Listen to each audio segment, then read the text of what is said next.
Right.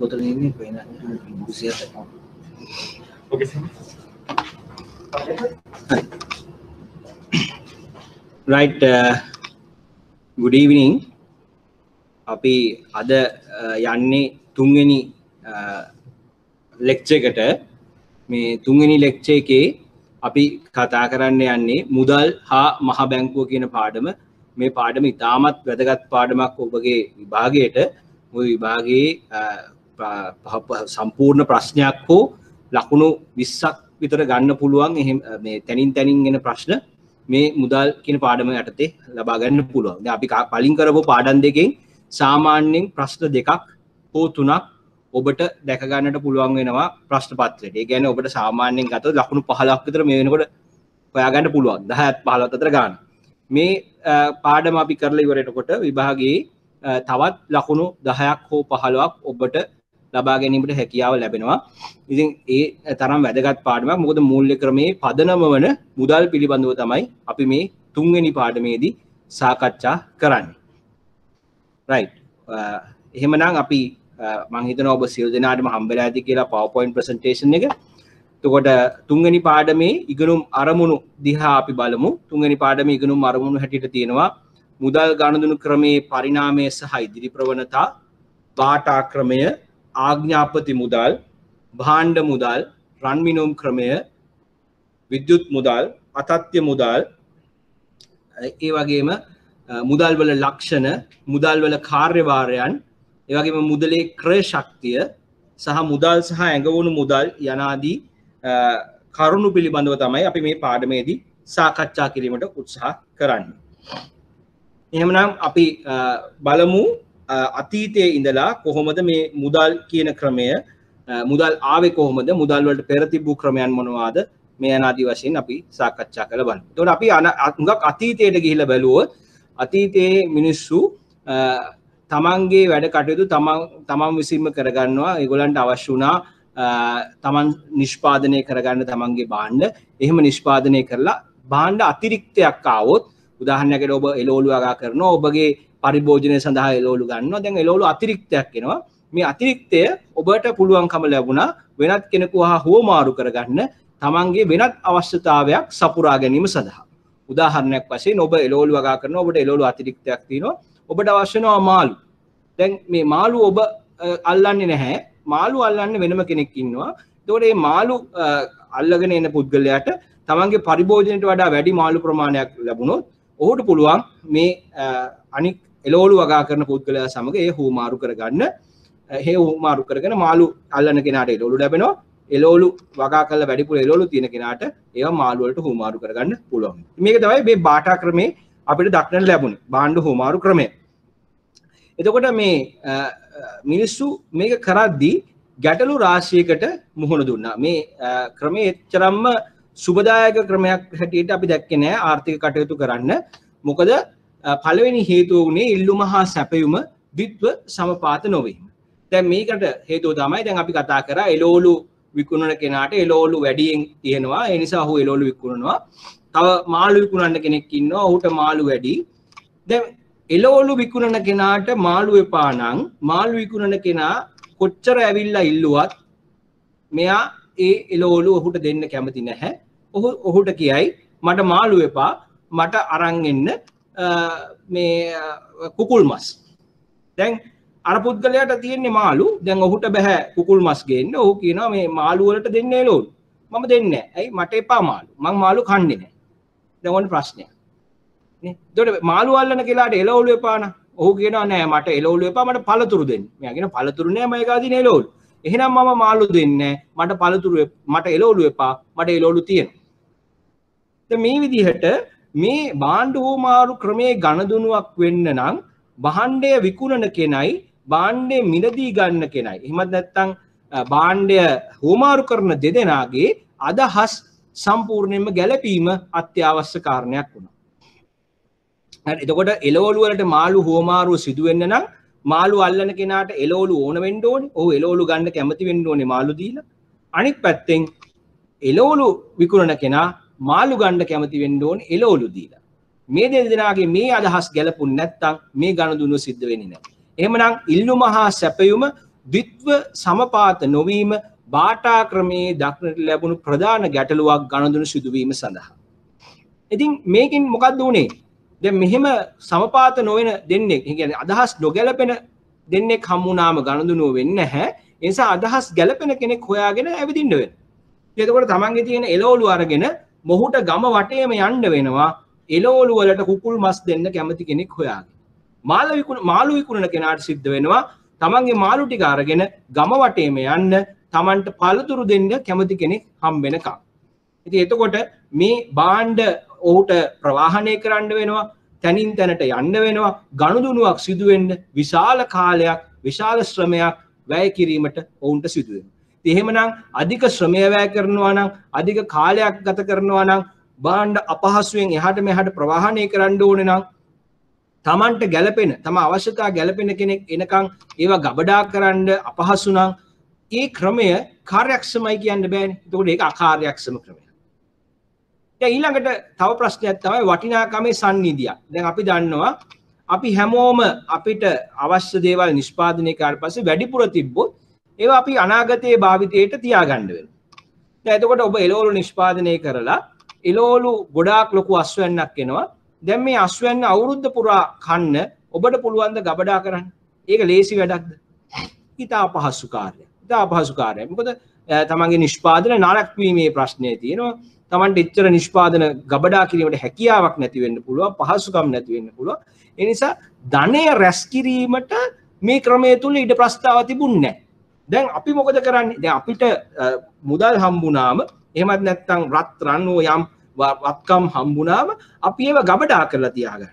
ඒතර අපි මුදල් ඉතුරු කරලා තියාගන්න. ඒතකොට ඉතුරු කරලා තියාගත්තම අපිට හදිසියකදී පාවිච්චි කරන්න, අනාගතේ පාවිච්චි කරන්න අපිට තියෙනවා. අපි කියන එක අපේ ධනය රැස් කිරීමක් කරනවා. නමුත් මේ භාණ්ඩාවෝ මාරු ක්‍රමේ මේම ධනය රැස් කරන්න හැකියාවක් ලැබුණේ නැහැ. right? ඒතකොට ඔන්න තව ප්‍රශ්නයක්. කොච්චර නිෂ්පාදනය කරත් Tamanට ධනයේ හැටියට දෙයක් රැස් කරන්න අමාරු තත්ත්වයක් තිබ්බා. ඊළඟට අපි කතා කරා හුවමාරුව සඳහා ප්‍රවාහනය කිරීම, ගබඩා කිරීමේ අපහසුතා. ඊළඟට තව දෙයක් තමයි ගනුදෙනු කිරීම සඳහා කුඩා කොටස් වලට බෙදන්න අපහසු වුණා. කුඩා කොටස් වලට බෙදන්න අපහසු වුණා. ඒතකොට කුඩා ගනුදෙනු අපි හිතමු ඔබට ඕනේ ලොවි ගෙඩියක් ගන්න මාළු දීලා.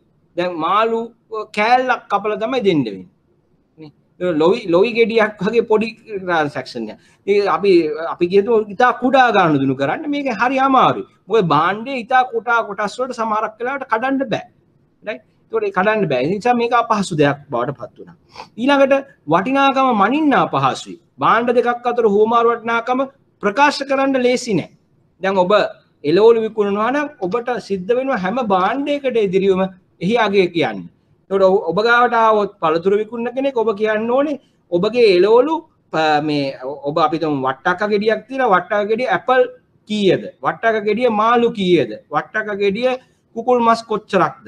වට්ටක්ක ගෙඩිය බණ්ඩක්ක කොච්චරක්ද? මේ අනාදි වශයෙන් ඔබට මේකේ අගය හැම එකකටම වෙන වෙනම කියන්න සිද්ධ වෙනවා. දැන් අපි මේ දවස්වල එහෙම කියන්නේ අපි කියන්නේ එක අගයයිනේ වට්ටක්ක ගෙඩිය රුපියල් 50යි රුපියල් 100යි කිව්වම ඕන කෙනෙකුට 100යි. නමුත් ඒ භාණ්ඩ හුවමාරු ක්‍රමේ එහෙම හැකියාවක් ලැබුණේ නැහැ. ඉතින් ඒ නිසා අපි දැක්ක මේ භාණ්ඩ හුවමාරු ක්‍රමය ඊටාම අකාර්යක්ෂම ක්‍රමයක්. මොකද ඔබට හුවමාරු ගනුදෙනු සඳහා කාලයේ ශ්‍රමය විශාල වශයෙන් වැය කරගනිමින් Tamanට ගැළපෙන පුද්ගලයෙක් හොය භාණ්ඩ එහාට මෙහාට ගෙනියන්නට සිද්ධ වුණා. ඊටාම අකාර්යක්ෂම ලෙස තමයි ගනුදෙනු සිද්ධ වුණේ. දැන් මේ බාට ක්‍රමයේ යෙදෙන මිනිස්සුන්ට මේ ප්‍රශ්නේ විසඳන්න මුදල් කියන දෙය හුවමාරු මාධ්‍ය උපකාරී වුණා. දැන් අපි බලමු කොහොමද මේ අපි කතා කරපු ගැටලු මුදල් භාවිතයේදී විසඳෙන්නේ කියලා. දැන් අපි බලන්න මුදල් දැන් අපි ඔබයි මායි මුදල් භාවිතා කරනවා. right? දැන් අපි බැංකුවට ගිහලා අපේ සේවය ලබා දීලා අපිට හම්බෙන්නේ මුදල්. right? අපි භාණ්ඩයක් නිෂ්පාදනය කරොත් අපේ භාණ්ඩය විකුණලා අපිට හම්බෙන්නේ මුදල්. right? දැන් එහෙම ගත්තම පළවෙනි දේ තමයි මම නිෂ්පාදනය කරන ඕනෑම භාණ්ඩයක් මගේ සේවාවක් මං ගාව තියෙන වත්කමක් මම ඉස්සෙල්ලම මුදල් වලට හුවමාරු කරනවා. ඊළඟට මගේ ගාව දැන් මොකද තියෙන්නේ? මගේ ගාව මුදල් තියෙනවා. මේ මුදල් මට වෙන ඕනම භාණ්ඩයක් සේවාවක් වත්කමක් ගැනීමට පාවිච්චි කරන්න පුළුවන්. දැන් මෙතන මොකද වෙලා තියෙන්නේ? ගැනුම් කරුත් කැමති තමන්ගේ භාණ්ඩ මුදල් වලට දෙන්න. විකුණුම් කරුත් කැමති තමන්ගේ භාණ්ඩ මුදල් වලට දෙන්න. එහෙනම් මේ දෙන්නට ප්‍රශ්නයක් නැහැ. මේ දෙන්නගේ අවශ්‍යතා මේ දෙන්නම හෝමාරු කරන්නේ මුදල් වලට. ඊළඟට මුදල් අරන් ගිහිල්ලා තමන්ට ඕන දේ ගන්න. දැන් අපි පළමු උදාහරණයටම ගියොත් අපි කතා කරමු. එළවලු විකුණන කෙනාට එළවලු විකුණන්න ඕනේ මාළු අවශ්‍යයි. දැන් එයා ගාවට එනවා පළතුරු අතේ තියෙන කෙනෙක්. දැන් මෙයාට එයා ගාව මාළු නැහැ. නමුත් ප්‍රශ්නයක් නැහැ. මෙයා කියනවා නෑ මට භාණ්ඩ හොමාරු කරන්න ඕනේ මට මුදල් දෙන්න. right. දැන් මුදල් දුන්නා. එයාට එළවලු දුන්නා. දැන් එළවලු විකුණන කෙනා ගාව මුදල් තියෙනවා. මාළු අරන් කෙනෙක් එනවා. ඒතකොට මාළු අරන් එන කෙනා කියනවා මට දෙන්න කුකුල් මස්. මම කියනවා නෑ මගේ ගාව තියෙන එළවලු. මං ඔයාට සල්ලි දෙන්න. එතකොට මාළු විකුණන කෙනෙක් කියනවා ආයෙත් සල්ලි දෙන්න මෙන්න මාළු. එතකොට මාළු විකුණන කරා ඒ සල්ලි අරන් ගිහිල්ලා තමන්ට අවශ්‍ය තැනකින් කුකුල් මස් ගන්න. දැන් ප්‍රශ්නේ විසඳුණා. දැන් මේ ඔක්කොමලා මොකද කරලා තියෙන්නේ? ඔක්කොමලා මුදල් කියන කොමන් එහෙම නැත්නම් පොදු හුවමාරු මාධ්‍යයට තමන්ගේ භාණ්ඩ විකුණන්නයි භාණ්ඩ මිලදී ගැනීමට ඒක භාවිතා කරන්නයි කැමති වෙලා එය සිදු කරගෙන යනවා. එතකොට අපිට එකිනෙකාගේ අවශ්‍යතාව වැඩක් නැහැ. අපි හැමෝම අපි ගාව තියෙන භාණ්ඩ සේවා වත්කම් විකුණන්නේ මුදලට. අපි ඒවා මිලට ගන්නෙ මුදලට. එහෙමනම් ඔන්න බාටා ක්‍රමයේ තිබූ අකාර්යක්ෂමතාවයට තුඩු දුන්න ඉල්ලුම හා සැපයුම් අවශ්‍යතා ද්විත්ව සමපාත නොවීම කියන ගැටලුවට විසඳුම ලැබුණා. right. දැන් ඊළඟට ඔබට මතක ඇති මම කිව්වා ඔබට වට්ටක්ක ගෙඩියක් තිබ්බොත් ඔබ කියන්න ඕනේ බණ්ඩක්ක කීයද වට්ටක්ක ගෙඩිය ඇපල් කීයද වට්ටක්ක ගෙඩිය මාළු කීයද right. මේ විදිහට ඔබට කියන්න වෙනවා. ඔබට අගය ප්‍රකාශ කරන්න බෑ නිශ්චිතව. නමුත් දැන් මුදල් ආවට පස්සේ ඔබට නිශ්චිතව තනි අගයක් මේකට ප්‍රකාශ කරන්න පුළුවන් වුණා. ඔබ කියනවා වට්ටක්ක ගෙඩිය රුපියල් 50යි. ඔබ කියනවා ඇපල් ගෙඩිය රුපියල් 10 රුපියල් 25යි. මේ විදිහට ඔයාලට කියන්න පුළුවන්. දැන් මෙහෙම කියනකොට ඔබට පුළුවන් පැහැදිලිවම තමන්ගේ භාණ්ඩයේ අගය ගැන වටහීමක් ලබා ගන්න, අගය සංසන්දනය කරන්න සහ පහසුවෙන් තමන්ගේ භාණ්ඩයේ අගය අන් අයට ප්‍රකාශ කරන්න. ඔන්න මුදල් භාවිතය තුළ අගය ප්‍රකාශ කිරීම පහසු වුණා. දැන් ඊළඟට අපි කිව්වා මේ භාණ්ඩ හුවමාරු ක්‍රමේ ධනය රැස් කිරීම අපහසුයි කියලා. මොකද ඔබට රැස් කරන්න වෙන්නේ මාළු රැස් කරන්න වෙනවා මාළු යල්ලනවා නම් ඔබ එළවලු වගා කරනවා නම් එළවලු රැස් කරන්න වෙනවා. ඒකට විශාල ගබඩ අපහසුකම් සහ විශාල කාලය ශ්‍රමය වැයවීමක් සිද්ධ වෙනවා. එහෙම කරලත් ඔබට දීර්ඝ කාලයක් තමාරක් විතර තියාගන්න බෑ භාණ්ඩ නරක වෙනවා. ඒකට ධනය රැස් කරන්න අමාරුයි. දැන් මුදල් ආවට පස්සේ මේ ගැටලුවට පිළියම් ලැබුණා. ඒකට ඔබ එළවලු විශාල වශයෙන් වගා කරොත් ඔබ ඒ එළවලු මුදල් වලට විකුණනවා. ඊට පස්සේ ලැබෙන මුදල් වලින් Tamanට අවශ්‍ය දේ අරගෙන ඉතුරු මුදල් ඔබ රැස් කරනවා. අන්න ඔබට පුළුවන් වුණා දැන් මුදල් හැටියට Tamanගේ ධනය රැස් කරන්න. වත්කම් රැස් කරන්න. දැන් ඔබ ඔන්න ඔබට පුළුවන් ඔබගේ නිෂ්පාදනයේ අතිරික්ත නිෂ්පාදනයට වටිනාකමක් අරගෙන ඒ වටිනාකම රැස් කරන්න මුදල් තියෙන නිසා. ඊළඟට මුදල් භාවිතය තුළ ණය දීම සහ ණය ආපසු ගෙවීම පහසු වුණා. ඇයි මම එහෙම කියන්නේ? දැන් ඔබට හිතන්න පුළුවන් දැන් අපි හිතමු ඔබ ඉන්නවා ඔබට ගෙයක් හදන්න ඕනේ. දැන් ඔබට ණයක් ගන්න ඕනේ. දැන් මුදල් නැත්තම් ඔබ කොහොමද ණය ගන්න ඕනේ? ඔබ ගිහිල්ලා කියනවා මට දෙන්න සිමෙන්ති කොට්ට, මට දෙන්න ගඩොල්, මට දෙන්න වැලි. දැන් ඔබ ණයට ගන්නවා ඒවා. දැන් ණය ගෙවන්නේ කොහොමද? මුදල් වලින් ගෙවන්න නැතුව ක්‍රමයක් නැත්තම්. දැන් ඔබට ණය ගෙවන්න කියනවා. ඔබට කියනවා අපි ඔබට ගඩොල් 1000ක් දෙන්නම්. ගඩොල් 100 බැගින් නැවත ගෙවන්න. දැන් ඒක ප්‍රායෝගිකද? සිමෙන්ති කොට්ටය බැගින් ඔබ නැවත ගෙවන්න සිමෙන්ති ටික අරන්. ප්‍රායෝගිකද? ප්‍රායෝගික නෑ. ඉතාලම අපහසුයි. දැන් මොකද්ද තියෙන තත්ත්වය? දැන් එහෙමට ප්‍රශ්නයක් නෑනේ. ඔබට ඕන ගෙයක් හදන්න ඔබ ඉල්ලන්නේ මුදල්. ඔබට මුදල් දෙනවා ණයට. ඔබ මේ මුදලින් ඔබට අවශ්‍ය සිමෙන්ති කොට්ට, වැලි, ගඩොල් මේ සියල්ල ලබා ගන්න. ඔබ ගේ හදන්න. දැන් ඔබට ආයි ණය ගෙවන්න ඕනේ. ඔබට ණය ගෙවන්නත් කිසි කරදරයක් නෑ. ඔබ ආපහු ගෙවන්න ඕනේ මුදලින්. ඔබ ආපහු ගෙවන්න ඕනේ මුදලින්. එතකොට මේක හරි පහසුයි මේ මුදල් තියෙනකොට. එහෙම නැත්නම් ඒක අපහසු කාර්යයි. ඊළඟට ගිවිසුම් සකස් කිරීමේදී මුදල් භාවිතය තුළ ණය ගිවිසුම් සකස් කිරීම, ණය දීම, ණය ආපසු ගෙවීම යනාදී කාර්ය උගා පහසු වුණා. භාණ්ඩ හුවමාරු ක්‍රමයට වඩා. ඊළඟට මුදල් භාවිතා කිරීම තුළ ඔබට කුඩා ගනුදෙනු කරන්න පුළුවන් වුණා. දැන් මම පළවෙනි ප්‍රශ්නේදී ඇහුවා කලින් ස්ලයිඩ් එකේ දැන් ඔබ වෙරළු ගෙඩියක් ගන්න නම් මාළු කූරිය උදා පොඩි කෑල්ලකට කපලා තමයි කරන්න වෙන්නේ වැඩි. දැන් මුදල් වල එහෙම ප්‍රශ්න නැහැනේ. මුදල් වල ලොවි ගෙඩියක් ගන්න ඕන නම් ලොවි ගෙඩිය 7.25යි නම් 7.25ක් දෙනවා. 7.10යි නම් 7.10ක් දෙන්න පුළුවන්. 7.50යි නම් ඒක දෙන්න පුළුවන්. ඒකට ඊටා කුඩා ප්‍රමාණයේ ගනුදෙනු කළ හැකි ආකාරයට ඊටා කුඩා ඒකකවල සිට විශාල ඒකක දක්වා මුදල් දක්නට අපිට ලැබෙනවා. ඉතින් එතකොට ඔබට පුළුවන් මේ මුදල් භාවිතා කරලා විශාල ගනුදෙනු එසේම කුඩා ගනුදෙනු ඊටා පහසුවෙන් කරන්න. මෙය ඔබගේ ගනුදෙනු සිදු කිරීම වඩා පහසු තත්ත්වයට පත් කිරීමට හේතු වුණා. එහෙනම් ඔබට දැන් පේනවා බාටා ක්‍රමයේ අපිට දක්නට ලැබුණු ගැටලු කොහොමද මුදල් භාවිතය මගින් විසඳන්නේ කියලා. ඊළඟ එක තමයි භාණ්ඩ. දැන් ඊළඟට අපි මේ ක්‍රමය ගැන අපි හොඳට ගත්තට පස්සේ අපි යම් මුදල් හැටියට කොහොමද මේ මුදල් වල විකාශය සිදු වුණේ, ඉතිහාසයේ කොහොමද මේ මුදල් ක්‍රමක්‍රමයෙන් වර්ධනය වෙලා මේ ලෝකයට ඉදිරියපත් වුණේ, කොහොමද මේකේ ඉතිහාසය කියලා සලකා බලන්න. මුලින්ම මේ මුදල් හැටියට ආවේ භාණ්ඩ මුදල්. right? එතකොට අපි බලමු මොකක්ද කියලා. මේ බාටා ක්‍රමයේදී ඉස්සෙල්ලා දැන් ඔබට ප්‍රශ්නේ තිබ්බනේ ඔබගේ අනික් පුද්ගලයාගේ අදහස් ගැලපෙන්න ඕනේ කියලා. දැන් මේක නවත්තන්න සමහර පුද්ගලයෝ ලුණු ධාන්‍ය වගේ අරන් ගිහලා කිව්වා රයිට් මේ ලුණු අපි ඔක්කොම පොදුවේ භාවිතා කරමු. ධාන්‍ය අපි පොදුවේ භාවිතා කරමු. මුදල් වගේ භාවිතා කරන්න ගත්තා. නමුත් මේක ඉතින් සාර්ථක ක්‍රමයක් වුණේ නැහැ. ඊට පස්සේ මේගොල්ලෝ දුර්ලභ ලෝහ වර්ග හොයාගෙන මේ ලෝහ වර්ග අපි හුවමාරු කරගමු කියලා කරා. එතකොට දැන් ඔබට ගේනවා රන් කෑල්ලක්. ඒ රන් කෑල්ලට ඔබ භාණ්ඩ දෙනවා. ඒ රන් කෑල්ල අරන් ගිහලා Tamanට ඕන භාණ්ඩ ගන්න. මේ විදිහට රන් කියන එක පොදු මාධ්‍ය හැටියට පාවිච්චි කරන්න ගත්තා. දැන් ඊළඟට මේකෙත් විශාල ප්‍රශ්න මතුවුණා. ඊට පස්සේ රජවරුන් විසින් ලෝහ කාසි නිෂ්පාදනය සහ නිකුත් කිරීම දක්නට ලැබුණා. එතකොට ඔබට මේ කාසි පිළිබඳව සහ මේ පිළිබඳ ඉතිහාසය බලන්න පුළුවන් ඉතා හොඳට මහා බැංකුවේ වෙබ් පියසට වෙබ්සයිට් එකට පිවිසිලා එහි තියෙනවා මුදලේ ඉතිහාසය පිළිබඳ ආටිකල් එකක්. ඉතින් ඒක කියවුවොත් ඔබට ඉතා හොඳ අවබෝධයක් මේ සම්බන්ධයෙන් ලැබෙනවා. ඒ වගේම මහා බැංකුව ප්‍රකාශයක් කරලා තියෙන ප්‍රකාශනයක් නිකුත් කරලා තියෙනවා මුදල් වල ඉතිහාසය කියලා. හරි ලස්සන පොතක්, කෙටි පොතක්. ඒක අරගෙන බලන්න පුළුවන්. ඒ වගේම ඔබට පුළුවන් මහා බැංකුවේ මුදල් කෞතුකාගාරයට ගිහිල්ලා ඒ පරණ ඉතිහාසයේ කොහොමද මුදල් භාවිතා කරේ, මොන වගේ දේවල් තිබ්බේ කියලා බලන්න. ඉතින් ඔබ මූල්‍ය ශාස්ත්‍රයට එන්න ඉන්නවා නම් මේ පිළිබඳ අධ්‍යයනය කිරීම ඉතා වැදගත් වෙනවා. ඒ ඔබට ඉතාමත් ඉන්ට්‍රස්ටිං, එහෙම නැත්නම් මේ ඉතා ප්‍රියජනක ස්ටඩි එකක් අධ්‍යයනය කිරීමක් බවට පත් වෙයි. ඉතිහාසයේ කොහොමද මේ කාසි කියන ඒවා නිෂ්පාදනය කරේ, කොයි වගේද මේවයි ඉතිහාසය කියලා බලන්න. ඉතින් මම ඔබට ආරාධනා කරනවා මේ වගේ දේවල් පොඩ්ඩක් බලලා ඉගෙනගෙන තමන්ගේ දැනුම වර්ධනය කරගන්න. right? ඉතින් දැන් ඉස්සරින් පස්සේ රජවරු ලෝහ කාසි නිෂ්පාදනය කරලා දෙන්න පටන් ගත්තා. එතකොට රජතුමාගේ මේ ගහලා එහෙම නැත්නම් මුද්‍රාව එක මේ කාසි නිකුත් කරනවා.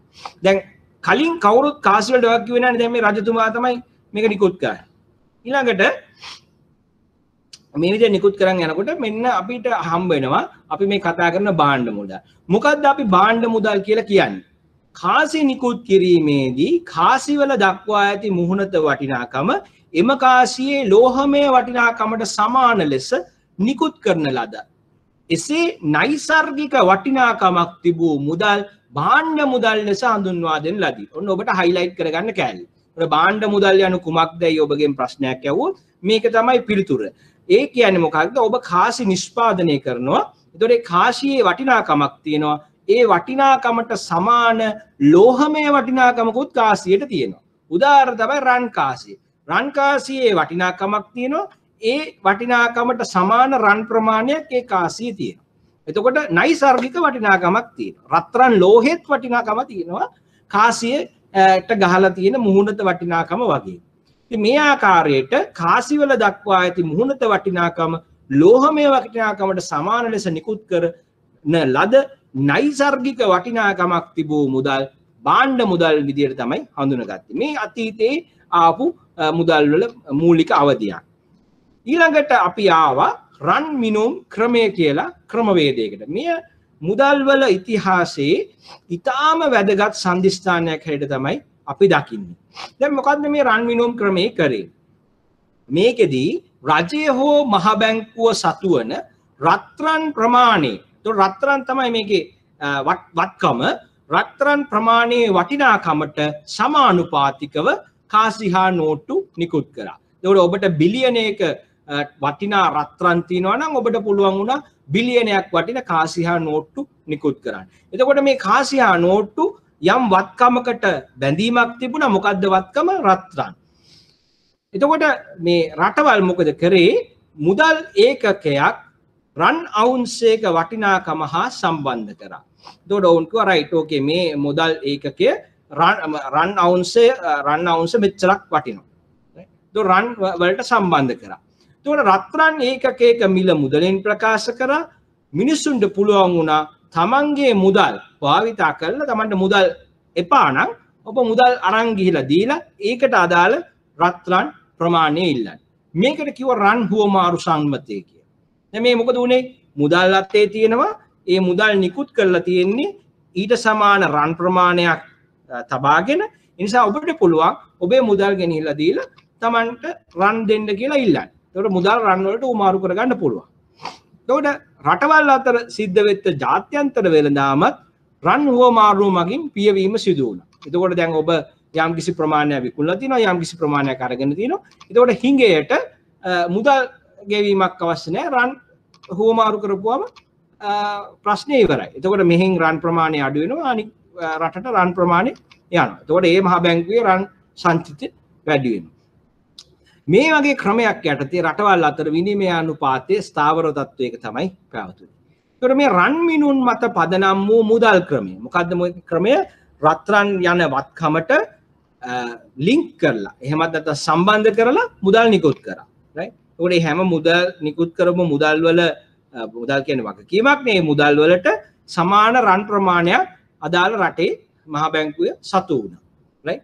ඒකට මේ ක්‍රමය රන් මිනුම් මත පදනම් වූ මුදල් ක්‍රමය 1971 ඇමරිකානු මහ බැංකුව විසින් ඩොලර් සහ රන් වුවමාරුව අහෝසි කිරීමත් සමග අහෝසි වෙලා ගියා. රයිට්. ඒකට මේ රන් මිනුම් ක්‍රමයත් ඉතාමත් ඉන්ට්‍රස්ටිං. එහෙමත් නැත්නම් හරිම ඔබට ආසාවෙන් කියවන්න පුළුවන් ක්‍රමයක්. මේ සම්බන්ධයෙන් වෙබ්සයිට් වලට එහෙම නැත්නම් ඔබ ගිහිල්ලා සර්ච් කරොත් ඔබට දැක ගන්න පුළුවන් ගොඩාක් ආටිකල්ස්, YouTube වීඩියෝස්. ඉතින් ඔබට පුළුවන් මේ ගැන දීර්ඝ අධ්‍යයනයක් කරන්න එහෙම ඒවට ගිහිල්ලා. ඊළඟට අපිට දක්නට ලැබුණේ ආඥාපති මුදල්. දැන් එතකොට අපි දන්නවා අපිට මේ රන් මිනුම් ක්‍රමයේදී මොකද වුනේ? රත්රන් කියන වත්කමට සමානුපාතිකව තමයි මුදල් නිකුත් කළේ. right? මුදල් නිකුත් කළේ. දැන් මහ බැංකුව එහෙමද කරන්නේ?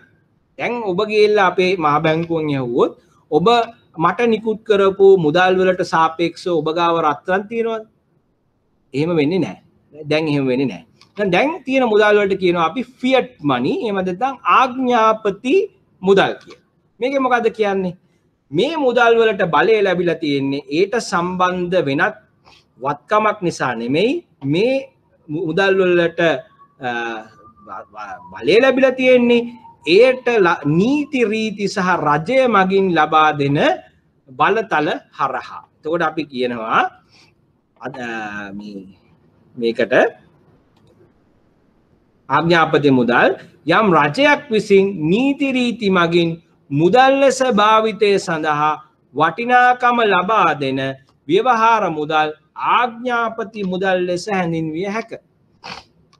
මෙසේ නිකුත් කරන කාසියා නෝට්ටුවල වටිනාකමට සරලන නෛසර්ගික වටිනාකමක් වූ රන් මිනුම් ක්‍රමයෙන් මුදල් වල වටිනාකමට සම්බන්ධ වූ නිශ්චිත භෞතික වත්කමක් දක්නට නොලැබේ. එහෙනම් කොහොමද මේ අපි දැන් භාවිතා කරන මුදල් වලට බලය ලැබිලා තියෙන්නේ? රටේ අනපනත් නීති රීති මගින්. මොකක්ද මේකට සම්බන්ධ අනපනත් නීති රීති ගැන කතා කරද්දී අපිට ඔළුවට එන්නේ? අපිට ඔළුවට එන්නේ ලංකාවේ මුදල් නීති පනත නේ. ඒතර මේකත් ඔබට බලන්න පුළුවන් මහ බැංකු වෙබ්සයිට් එකට ගිහිල්ලා මේක ඩවුන්ලෝඩ් කරන්න පුළුවන්. පොඩ්ඩක් අරගෙන බලන්න රටේ මුදල් නීති පනත. ඒක බලද්දී ඔබට පේනවා කොහොමද මේ මහ බැංකුවට බලය ලබා දීලා තියෙන්නේ යනාදි වශයෙන්. ඒතකොට ඔබගේ ළඟ තියෙන නෝට්ටුවක් අරගෙන බැලුවොත් ඔබට පේනවා එහි තියෙනවා මෙම වළංගු මුදල් ලංකාව තුළ ඕනෑම ගනුදෙනුවක් කිරීම සඳහා වළංගුය කියලා. කවුද සයින් කරන්නේ? ඔන්න මහ බැංකුව අධිපති සහ මුදල් ඇමතිවරයා විසින් සයින් කළා මේක නිකුත් කරනවා. එතකොට මේවට බලය ලැබිලා තියෙන්නේ කොහෙන්ද? මේ රජය මගින් පැන වූ නීති රීති මගින්. දැන් මේවට තියනවාද රත්තරන්? අපි ගිහිල්ලා මේ අපිට සල්ලි එපා. අපිට දෙන්න මේකට හරියන්න රත්තරන් රීදි කේලුව දෙන්න තියනවාද? එහෙම එකක් නැහැ. රයිට්. එහෙනම් කොහොමද මේවා නිකුත් කරන්නේ? මේවා නිකුත් කරන්නේ මහ බැංකුවේ තියෙන ශුද්ධ දේශීය සහ ශුද්ධ විදේශීය වත්කම්. ඒතකොට ඒක අපි සලකා බලන්නේ 4 වෙනි ලෙසන් එකේදී. රයිට්. එතකොට මේ මුදල් වල වටිනාකම රජය විසින් පනවන නීති රීති, මුදල් වලට ඇති ඉල්ලුම සැපයුම සහ නිකුත් කරන රජයේ ස්ථාවරභාවය මත තමයි පදනම් වෙන්නේ. මේවට අපි කියනවා මොකද්ද? ආඥාපති මුදල්. රයිට්. දැන් ඊළඟට අපි දැනගත යුතු හොඳම දෙයක් හැටියට අපි දකින්නේ මේ විද්‍යුත් මුදල් ක්‍රමය. විද්‍යුත් මුදල් ක්‍රමය. මේ විද්‍යුත් මුදල් කියන්නේ මොකද්ද? විද්‍යුත් මුදල් ලෙස අපි හඳුන්වන්නේ අපේ තියෙන සාමාන්‍ය ව්‍යවහාර මුදල් වල වටිනාකම් විද්‍යුත්මය ලෙස ගබඩා කරලා ඒක විද්‍යුත්මය ලෙස භාවිතා කරන්නට හැකියාව ලැබෙන මුදල්. අපි කියනවා විද්‍යුත්මය ලෙස මුදලේ වටිනාකම ගබඩා කරලා තබාගෙන විද්‍යුත් උපකරණ භාවිතයෙන් ගනුදෙනු කටයුතු සඳහා එම වටිනාකම යොදා ගන්නා වුවමාරු කර ගන්නා ක්‍රමවේදයන් විද්‍යුත් මුදල් ලෙස හැඳින්වෙනවා. කොයිද මේවා ගබඩා කරන්නේ? ඉලෙක්ට්‍රොනික උපකරණ වල පරිගණක පද්ධති වල. දැන් මේ ගබඩා කලේ දැන් මම ඔබගෙන් අහනවා මෙහෙම ප්‍රශ්නයක්. දැන් මේ විද්‍යුත් මුදල් කියලා කියන්නේ මේ කවුරු හරි නිකුත් කරපු වෙනම මුදල් වර්ගයක්ද? දැන් මේ වෙනම ප්‍රසන්ටේෂන් එක ඔබලට පේන්නේ නැද්ද?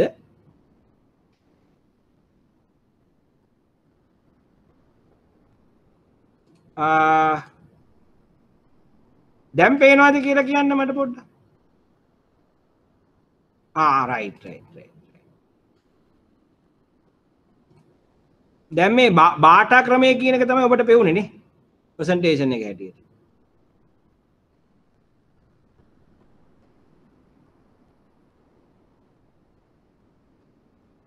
මට පොඩ්ඩක් කවුරු හරි ටෙක්ස්ට් එකක් දාලා කියන්න ඔබට පේන්නේ ස්ලයිඩ් එක බාටා ක්‍රමය කියන ස්ලයිඩ් එකද විද්‍යුත් මුදල් කියන ස්ලයිඩ් එකද?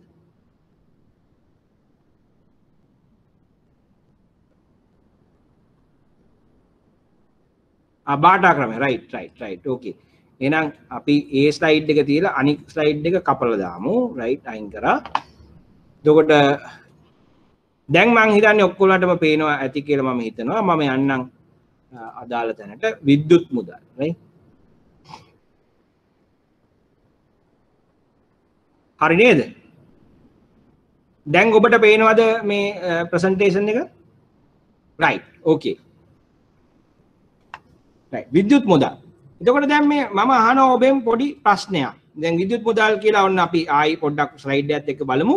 විද්‍යුත් මුදල් ලෙස අපි කතා කරන්නේ විද්‍යුත්මය ලෙස මුදලේ වටිනාකම ගබඩා කර තබාගෙන විද්‍යුත් උපකරණ භාවිතයෙන් ගනුදෙනු සඳහා එම වටිනාකම යොදා ගන්නා හුවමාරු කර ගන්නා ක්‍රමවේදයක්. රයිට්. දැන් මේක තමයි අපි කතා කරේ. අපි මොනවාද උදාහරණ? හර කාඩ්පත්, ණය කාඩ්පත්, ඉලෙක්ට්‍රොනික මුදල් පසුම්බි යනාදී දේවල්. දැන් මම ඔබෙන් ප්‍රශ්නයක් අහනවා. මේ විද්‍යුත් මුදල් කියලා කියන්නේ වෙනත් මුදල් වර්ගයක්ද? වෙන කවුරු හරි නිකුත් කරපු දෙයක්ද? රයිට්. දැන් මම හිතනවා ඔබ පොඩ්ඩක් කන්ෆියුස් වෙන්න ඇති. මේ එහෙම විද්‍යුත් මුදල් කියන එක ඔබට දැන් තේරෙනවා මේ කවුරුත් වෙනම නිකුත් කරන මුදල් වර්ගයක් නෙමෙයි. මොකද්ද මේ විද්‍යුත් මුදල් කියන්නේ? අපේ තියෙන ව්‍යවහාර මුදල්ම අපි ඉලෙක්ට්‍රොනික ක්‍රමයකට කොහේ හරි ඩිවයිස් එකක උපකරණයක ගබඩා කරලා විද්‍යුත්මය ලෙසෙන් අපි ගනුදෙනු කරන්න පාවිච්චි කිරීම. ඒකට තමයි අපි විද්‍යුත් මුදල් කියලා කියන්නේ. දැන් මේක වෙනස් අතත්්‍ය මුදල් වලින්. ඒ කියන්නේ ඩිජිටල් කරන්සිස් වලින්. එහෙම එකක් නෙමෙයි මේක. මේකදී කරන්නේ අපේ අතේ තියෙන ව්‍යවහාර මුදල්ම ඉලෙක්ට්‍රොනික ක්‍රමයට හරවලා අපි ඒක ගබඩා කරලා අපි ඒක පාවිච්චි කරනවා. මේක තමයි මෙතනදී සිද්ධ වෙන්නේ. එතකොට එහෙමනම් ඔබට පේනවා ඇති මේ විද්‍යුත් මුදල් කියන එක එදී අපි සිදු කරන්නේ අපේ ව්‍යවහාර මුදල් ඉලෙක්ට්‍රොනික මුදල් ලෙස කන්වර්ට් කරලා පරිවර්තනය කරලා ඒවා භාවිතා කිරීම. එතකොට විද්‍යුත් මුදල් භාවිතයේ වාසි මොනවාද? දැන් අපි දන්නවා මහ බැංකුව අනාගතයේදී යන්න උත්සාහ දරන්නේ කාසිහා නෝට්ටු වලින් තොරව තොර ආර්ථික ක්‍රමයකට. කියන්නේ ඩිජිටල් currencies. right? ඒකට මේ විද්‍යුත් මුදල් භාවිතය ඩිජිටල් මුදල් භාවිතය ප්‍රචලිත කිරීම සඳහා උත්සාහ කරනවා. ඇයි එහෙම කරන්නේ? එහෙම කරන්න ඕනේ. පළවෙනි දේ තමයි ඔබ දැනගත යුතුයි මේ මුදල් මුද්‍රණය කොට නිකුත් කිරීම සඳහා අති විශාල වියදමක් දරන්නට සිද්ධ වෙනවා. ඉතින් මේ වියදම ඉතා විශාල වියදමක් ඒ අනවශ්‍යයි සහ එයින් තොරව අපිට විද්‍යුත් ක්‍රමයකට යන්න පුළුවන් නම් වාසි ගොඩක් තියෙනවා. ඉතින් මොනවද මේ විද්‍යුත් ක්‍රමයේ තියෙන වාසි? පළවෙනි එක තමයි ගණනකරුවන්ට භෞතික මුදල් කියන්නේ කාසියා නෝට්ටු භාවිතයට වඩා විද්‍යුත් මුදල් භාවිතය ඉතාම පහසු ආරක්ෂාකාරී වේගවත් ගනුදෙනු ක්‍රමයක්. ඒතර ඔබ දන්නවා ඔබට ඕනේ අපිට ඔබට ඕනේ පොතක් ගෙන්න ගන්න. ඔබට මේ පොත ගෙන්න ගන්න ඕනේ නම් ඔබට අවශ්‍ය නැහැ මේ ලංකාව වටේ යන්න හෝ ලෝකේ වටේ යන්න මේක ගෙන්නන්න. ඔබට පුළුවන් කෙලින්ම වෙබ්සයිට් එකට ගිහිල්ලා ලංකාවේ පොත් ප්‍රකාශකයෙක්ගේ වෙබ්සයිට් එකට ගිහිල්ලා එහෙමත් නැත්නම් amazon.com වගේ අන්තර්ජාතික වෙබ්සයිට් එකකට ගිහිල්ලා තමන්ට අවශ්‍ය පොත සිලෙක්ට් කරලා තමන්ගේ ක්‍රෙඩිට් කාඩ් එක ඩෙබිට් කාඩ් එක භාවිතා කරලා මුදල් ගෙවන්න ඉලෙක්ට්‍රොනිකලි. එතකොට ඔබට ඉලෙක්ට්‍රොනිකලි මුදල් ගෙවුවා ඔන්න ඔබේ පොත කුරියරයෙන් ඔබට ලැබෙනවා. දැන් ඔබට මේ පොත ගන්න යන්න ඕන උන්නේ නැහැ. දැන් මේ වගේම තමයි ඔබට පුළුවන් ඔබගේ ජල බිල් පාත් ඔබගේ විදුලි බිල් පාත් ඊළඟට ඔබගේ අධ්‍යාපනය සඳහා අවශ්‍ය වෙන ගෙවීම් ඔබගේ ඉන්ෂුරන්ස් පේමන්ට්ස් මේ සියල්ල ඔබට පුළුවන් අදාළ තැන්වලට ගිහිල්ලා පෝලිං වල ඉඳලා ගෙවනවා වෙනුවට තමන්ගේ ගෙදර ඉඳගෙන කම්පියුටර් එක ගාවට ගිහිල්ලා පහසුවෙන් ගෙවන්න. right? එතකොට මේක ඉතාමත් ආරක්ෂාකාරී ඒ වගේම ඉතාමත් වේගවත්. දැන් මේක විතරක් නෙමෙයි. දැන් මේකෙන් අපිට සිද්ධ වුණා මෙහෙම දෙයක්. ඔබට මේ වෙළඳාම කිරීමට හෝ මිලදී ගැනීම සඳහා මේ භූගෝලීය වශයෙන් තිබෙන බාධක ඉවත් වුණා. උදාහරණයක් ඇටියට ඔබට පුළුවන් ඕනෑම වෙලාවක ඕනෑම රටක ඉන්න කෙනෙකුට තමන්ගේ සර්විස් එක දෙන්න. දැන් අපි දන්නවා සමහර ලෙක්චරර්ස්ලා ඉන්නවා ඔවුන් ගිහිල්ලා මේ ලෙක්චර්ස් කරනවා. ඒතර මේ ලෙක්චර්ස් වලට ලොග් වෙන්නේ සමහරක් විට වෙනත් රටවල් වල ඉන්න ළමයි. ඒතර වෙනත් රටවල් ඉන්න ළමයි මේ ලෙක්චර්ස් වලට ලොග් වෙනවා. ඒ අදාළ ලෙක්චරර්ගේ පේමන්ට් එක ඉලෙක්ට්‍රොනිකලි ලැබෙනවා. ඩෙබිට් කාඩ් ක්‍රෙඩිට් කාඩ්ස් වලට හරහා ඔහුට ඒ ගෙවීම සිදු කරනවා. ඒ වගේම අපේ රටේ ඉන්නවා සර්විසස් අපේන කට්ටිය. වගේම අපි වෙනත් රටවල් වලින් සර්විසස් ලබා ගන්නවා. අපි වෙනත් රටවල් වලින් PayPal වලින් වෙබ්සයිට් වලට ගිහිල්ලා එක එක භාණ්ඩ හා සේවාවන් ඕඩර් කරනවා. මේවා කරනකොට අපි මේ රටවල් වලට ගිහිල්ලා ගෙවන්න යන්නේ නැහැ. ඊටාම පහසුවෙන් අපිට ඒ මුදල් භූගෝලීය බලපෑමකින් තොරව බාධකයකින් තොරව ගෙවන්න පුළුවන්. ඒකට දැන් මේ විද්‍යුත් මුදල් භාවිතය තුළ ගෝලීය වශයෙන් ඕනෑම රටක සිටින කෙනෙකුට ඕනෑම වෙනත් රටක ඉන්න කෙනෙකුට භාණ්ඩ විකිණීමට හා මිලදී ගැනීමට හැකියාව සකස් කරනවා. ඒ වගේම අපිට ලෝකයේ ඕනෑම තැනක ඉඳලා ඕනෑම වෙලාවක ගනුදෙනු කරන්න පුළුවන්. උදාහරණයක් ඇටියට දැන් ඔබ අපි හිතමු යනවා ඇමරිකාවට. ඇමරිකාවට ගිහිල්ලා ඉන්නවා. දැන් මේ වෙනකොට ඇමරිකාවට ගිහිල්ලා දැන් ඔබ රෑ දැන් මෙහි ඉඳලා කතා කරනවා ඔබට කතා කරලා කියනවා ඔබගේ මේ ජල බිල ගෙවලා නැහැ ඔන්න ජලය කපන්න එනවා. විදුලි බිල ගෙවලා නැහැ විදුලිය කපන්න එනවා. දැන් ඔබ කොහෙද ඉන්නේ? ඔබ ඇමරිකාවේ ඉන්නේ. දැන් ඇමරිකාවේ රෑ. දැන් ඔබට මේක ගෙවන්න ඕන. කොහොමද ඔබ ගෙවන්නේ? ඔබ ටක් ගාලා වෙබ්සයිට් එකට යනවා. ඔබගේ account එකෙන් ඉලෙක්ට්‍රොනික මුදල් පසුම්බිය භාවිතා කරලා එහෙම නැත්නම් ඔබගේ ක්‍රෙඩිට් කාඩ් පත හර කාඩ් පත පාවිච්චි කරලා මේක ගෙවන්න. දැන් ඔබට අදාළ නැහැ ඔබ රෑද ගෙවන්නේ උදේද ගෙවන්නේ ඔබ ඉන්නේ ලංකාවේද වෙනත් රටකද මේ කිසි දෙයක් ඔබට අදාළ නැහැ. මේ අද නිවාඩු දවසක්ද ඒවා ඔබට අදාළ නැහැ. ඉතින් මේ අනුව ඕනෑම වෙලාවක ඕනෑම තැනක ඉඳලා ගෙවීම් කරන්න මේ විද්‍යුත් මුදල් තුළ ඔබට පහසුකම් ලැබුණා. මෙය ඔබට විශාල පහසුවක් ගෙන දුන්නා. ඊළඟට භෞතික මුදල් අරගෙන යනකොට ඔබ ගබඩා කරන්න ප්‍රවාහනය කරන්න යනකොට අතිශයින් භයංකරයිනේ. දැන් අපි ළඟදිත් දැක්කනේ මුදල් එකපාර අරගෙන දුවන ආකාරයේ මේ නිවුස් වල. ඉතින් දැන් ඔබටත් හරි බයයි මේ මුදල් අරන් යන්න. right? මොකද අපි දකිනවා මේ ලොකු මුදල් ප්‍රමාණයක් අරන් යනකොට ගාන්දුරු කවුරුත් බයේ තමයි එන්නේ. නේ? ඔබලා කිව්වොත් මේ මිලියනයක් දෙකක් අරගෙන යන්න කියලා ගෙවන්න ඔබ මේ මිලියන දෙක අරගෙන ගෙවන තැනට යනකම් යන්නේ ඉතාමත් ලොකු බියකින්. right? එතකොට මේ ගබඩා කරන්න මිලියන දෙක අරන් යන්න ඕනේ සූට්කේස් එක ප්‍රවාහනය කරද්දී ආරක්ෂිතව ප්‍රවාහනය කරන්න ඕනේ. මේ ප්‍රශ්න කොටයි. මොකද හොරකම් කරොත් පාවිච්චිය නවත්තන්න බෑ. නමුත් විද්‍යුත් මුදල් වල ඒක ඉතාමත් පහසුයි. මොකද ඔබට පොඩි කාඩ් පතක් අරන් යන්න තියෙන්නේ. නැත්නම් ඔබට යන්න ඕනෙම නැහැ. ගෙදර ඉඳන්ම තමන්ගේ පේමන්ට් එක කරන්න. දැන් ඊළඟ දේ තමයි කුඩා ගනුදෙනු කරද්දී අපි දකිනවා දැන් අපි හිතමු අපි කාගීල්ස් එකට යනවා කියලා. එහෙම නැත්නම් ඔය සුපර් මාකට් යනවා කීල්ස් හරි ස්පාස් හරි ආපිකෝ හරි සුපර් මාකට් එකට ඔබ යන්න. ගියාට පස්සේ දැන් ඔබ භාණ්ඩ අරගෙන ඉවරලා මුදලින් ගෙවන්න ගියොත් කොතර අපහසු සමහරක් වෙලාවට එනවා. ඔබට මේ රුපියල් 4000යි 750යි. දැන් 4000යි 750. දැන් 750ක් ඔබ ගාවත් නැහැ. අර ඉන්න කැෂිය ගාවත් බොහෝ වෙලාවට නැහැ. මමත් දැකලා තියෙනවා සමහරක් කියන්නේ මිනිස්සු ඉතින් අර බෝරුවට රණ්ඩු කරනකෝ මගේ 750 දෙනකම් මං යන්නේ. දැන් මේ වගේ අපහසුතාවයන් වල ලක් වෙනවානේ. 744 කිව්වොත් ඉවරයි. කොහොමදත්ම ගෙවන්න බෑ. හරි. ඉතින් මේ ආකාරයෙන් කුඩා ගනුදෙනු කරද්දී ඔබට මාරු කාසිස් හොයන්න හරි ප්‍රශ්න ගොඩක් ඇති වෙනවා. මේක වෙලෙන්දටත් එහෙමයි ගනුදෙනුකරුවටත් එහෙමයි. නමුත් ඔබ කාඩ් පදකින් ගෙවනවා නම් මේ ප්‍රශ්න මුකුත් නැහැ. ඔබ කාඩ් පද දෙනවා. සතේට ඔබේ මුදල් අර විද්‍යුත් මුදල් හැටියට හුවමාරු වෙනවා ඔබගේ ගිණුමෙන් වෙලෙන්දාගේ ගිණුමට. හරිම පහසුයි. ඒක වෙලෙන්දටත් පහසුයි ගනුදෙනුකරුවටත් පහසුයි. මේ අනුව ඔබට පේනවා මේ විද්‍යුත් මුදල් භාවිතය දෙදෙනාටම ඉතා පහසු ආරක්ෂාකාරී ක්‍රමයක්.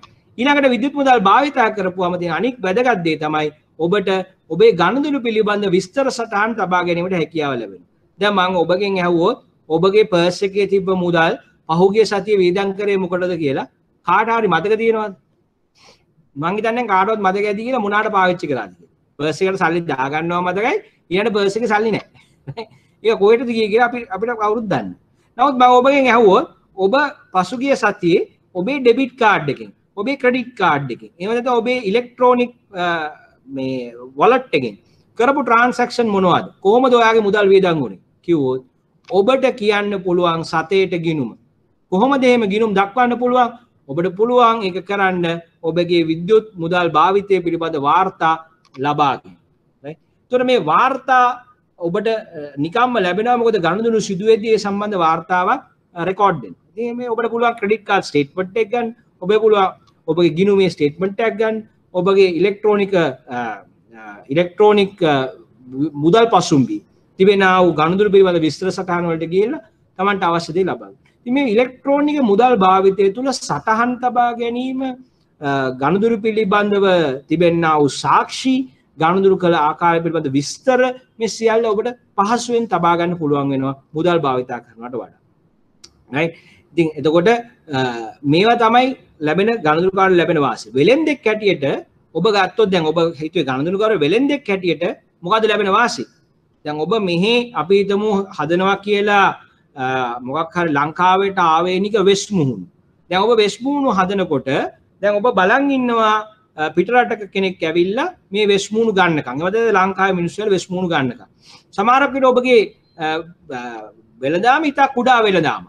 දැන් ඔබ ගිහිල්ලා ඔබ වෙබ්සයිට් එකක් හදලා පිටරට ඉන්න කෙනෙකුට ගෙවන්න පුළුවන් වෙන විදිහට ක්‍රෙඩිට් කාඩ් එකෙන් ගෙවන්න පුළුවන් විදිහට ගේට්වේ එකක් අරගෙන පේමන්ට් ගේට්වේ එකක් අරගෙන right සකස් කරගත්තොත් තමන්ගේ වෙබ්සයිට් එක ඔබගේ වෙස් මුහුණු දාලා ඒකට ප්‍රයිස් එකක් දාලා දානවා මෙන්න වෙස් මුහුණ මෙන්න ප්‍රයිස් එක right දැන් මොකද වෙන්නේ ලෝකයේ වෙනත් රටවල් වල ඉන්න වෙස් මුහුණු ගැන උනන්දුවක් දක්වන පුද්ගලයෝ ඔබගේ සයිට් එකට ඇවිල්ලා වෙබ්සයිට් එකට ඇවිල්ලා ඒ වෙස් මුහුණු මිලට ගන්න ඔබට විද්‍යුත්මය ලෙස මුදල් හෝමාරු සිදු වෙනවා ක්‍රෙඩිට් කාඩ් පත් ඩෙබිට් කාඩ් පත් හරහා ඔබට ලැබෙනවා දැන් මොකද වුනේ මෙතෙක් කාලයක් ලංකාව වෙළඳපොළක් වෙච්ච වෙළෙන්දාට දැන් ලෝකයේම වෙළඳපොළක් වුණා ඒ මොකක් නිසාද උනේ විද්‍යුත් මුදල් භාවිතා කිරීම තුල ඊළඟට වෙළෙන්දෙකුට මාරු කාසි හොයන්න මුදල් ආරක්ෂාකාරීව සේප්පු වල තබා ගන්න ගිණුම් තබා ගන්න මේ වගේ දේවල් වලට ශ්‍රමය කාලය වැය කිරීමට අවශ්‍ය නැහැ විද්‍යුත් මුදල් භාවිතය තුළ ඒ ඉතාමත් පහසු කාර්යයක් බවට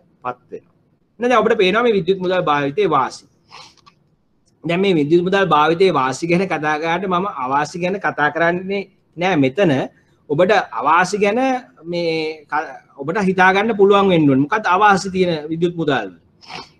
right. අපි මෙහෙම බලමු. දැන් විද්‍යුත් මුදල් භාවිතා කිරීමේදී පරිගණක පද්ධතිය කඩා වැටෙනවා.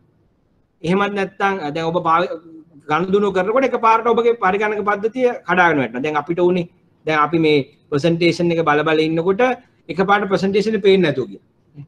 දැන් මේ වගේ ඔබ කාඩ් පතකින් ගෙවනකොට එකපාරට වෙබ්සයිට් එක ක්ලෝස් ඩවුන් වුණා. දැන් මොකද වෙන්නේ? ඔබ ගෙවුවද දන්නෙත් නැහැ.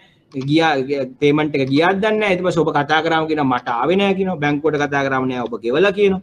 දැන් ඔන්න ප්‍රශ්නයක් තියෙනවා. මේ මෙහෙයුම් ගැටලු ඇති වෙන්න තියෙන පුළුවන් කමක් තියෙනවා. ඒවා විසඳ ගන්න පුළුවන්. නමුත් එහෙම ගැටලු ඇති වෙන්න පුළුවන්. ඊළඟ ප්‍රශ්නය තමයි මේ විද්‍යුත් මුදල් භාවිතය ගැන අවබෝධයක් නැත්නම් ඔබ අමාරුවේ වැටෙන්න පුළුවන්. ඒකට අපි දැකලා තියෙනවා මේ බෝගස් වෙබ්සයිට්ස්. ඒ කියන්නේ මේ වෙබ්සයිට් එක හදනවා අර සාමාන්‍ය වෙබ්සයිට් එක වගේම හරි එක වගේම නමුත් මේක හොර වෙබ්සයිට් එකක්.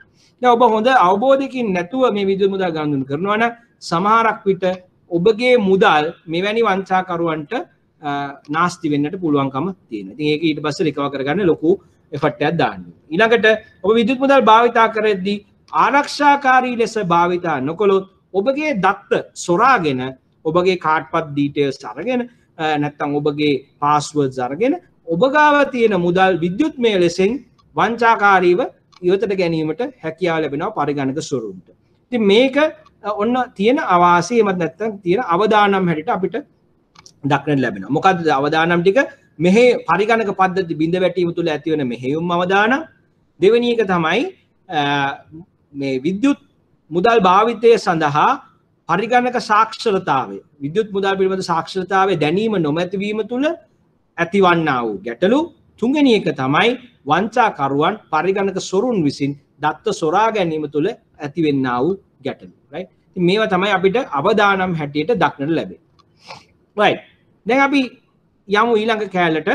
දැන් විද්‍යුත් මුදල් වලට ආවා අපි. එතකොට ඔබට මතකයි අපි කොහොමද ආවේ කියලා ඉස්සෙල්ලාම කතා කරා භාණ්ඩ මුදල්. ඊළඟට අපි කතා කරා ආඥාපති මුදල්. ඊළඟට අපි කතා කරා විද්‍යුත් මුදල්. දැන් වර්තමානයේ දක්නට ලැබෙන මුදල් වල ඉදිරි අවධිය ලෙස අපිට පෙනෙන්නේ අතත්්‍ය මුදල්. අපි මේකට කියනවා virtual money. virtual money. එතකොට මොනවාද මේ අතත්්‍ය මුදල් කියලා කියන්නේ? right. ඩිජිටල් තාක්ෂණය යොදාගෙන පෞද්ගලිකව නිකුත් කරන ලද වටිනාකම් සහිත ඒකකවලට අතත්්‍ය මුදල් යන නම පොදුවේ භාවිතා වේ. right. ඒවාට ආවේනික ගිණුම් ඒකකද ඇත. උදාහරණ ලෙස බිට්කොයින්, ලයිට්කොයින්, එතීරියම් යනාදී අප්‍රකාශිත මුදල් හඳුන්වා දෙන්නට පුළුවන්. දැන් මේ මොකද්ද මේ කියන්නේ? මෙතනදී සිද්ධ වෙන්නේ මෙහෙම දෙයක්. දැන් මේකෙදී මහ බැංකුවක් හෝ මූල්‍ය අධිකාරියක් හෝ රජයක් විසින් නෙමෙයි මේ මුදල් නිකුත් කරන්නේ. මේවා පෞද්ගලිකව යම් යම් පුද්ගලයෝ පරිගණක වැඩසටහන් හදලා අන්තර්ජාලය තුල මේ කොයින්ස් නිෂ්පාදනය කරනවා. මම මේ අප්‍රකාශිත සංඛ්‍යාංක මුදල් නිෂ්පාදනය කරනවා ඩිජිටල් මානි. හරි.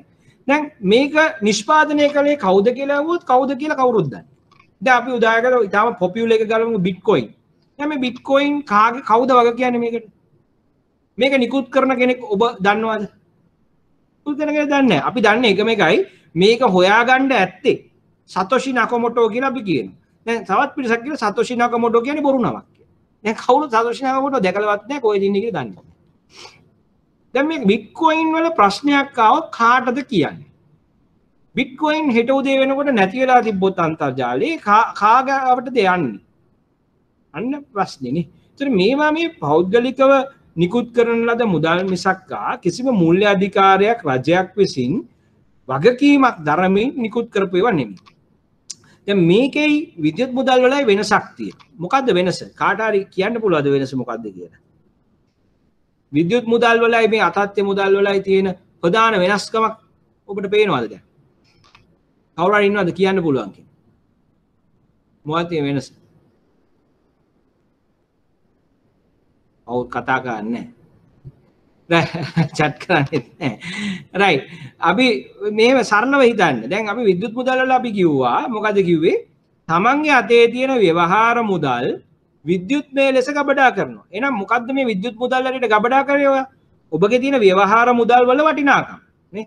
ඒකට ඔබ ගිණුමට මුදල් තැන්පත් කරා ගිණුමේ තියෙන මුදල් හර කාඩ්පත හරහා තමයි පාවිච්චි කරන්නේ. ඔබ ණය කාඩ්පත හැටියට ණය සීමාවක් ලබා ගත්තා.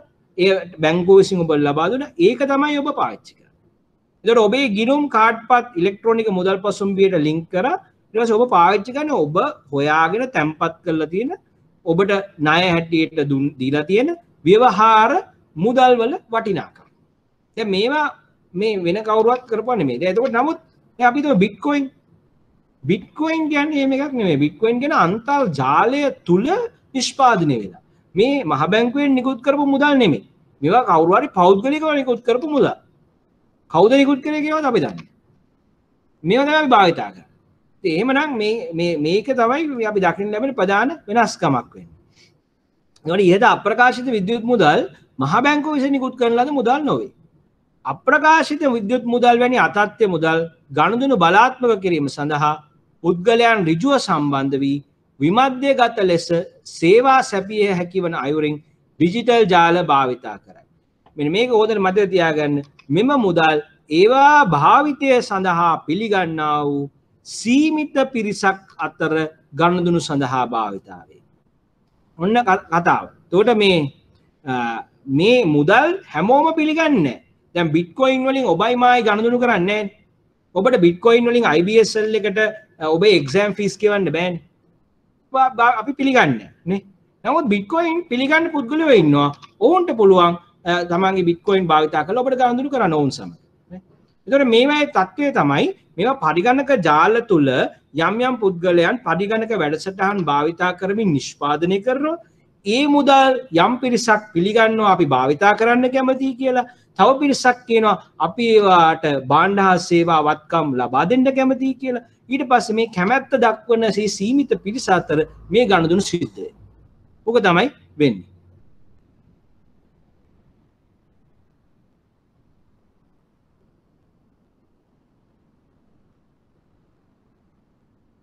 මේ මෙන්න ප්‍රශ්නයක් අහනවා. මුදල් දීලා අතත්්‍ය මුදල් ගන්න ඕනේ. ඔව්. අපි දැන් එක්ස්චේන්ජ් වලට ගිහිල්ලා බිට්කොයින්ස් ගන්න ඕනේ මුදල් දීලා. right? නමුත් මේ මුදල් ඔබ දෙන මුදල් වල වටිනාකම එතන ගබඩා වීමක් වෙන්නේ නැහැ නේ. ඔබ යමක් අරගෙන තියෙන්නේ. අරගත් එක තමයි භාවිතා කරන්නේ.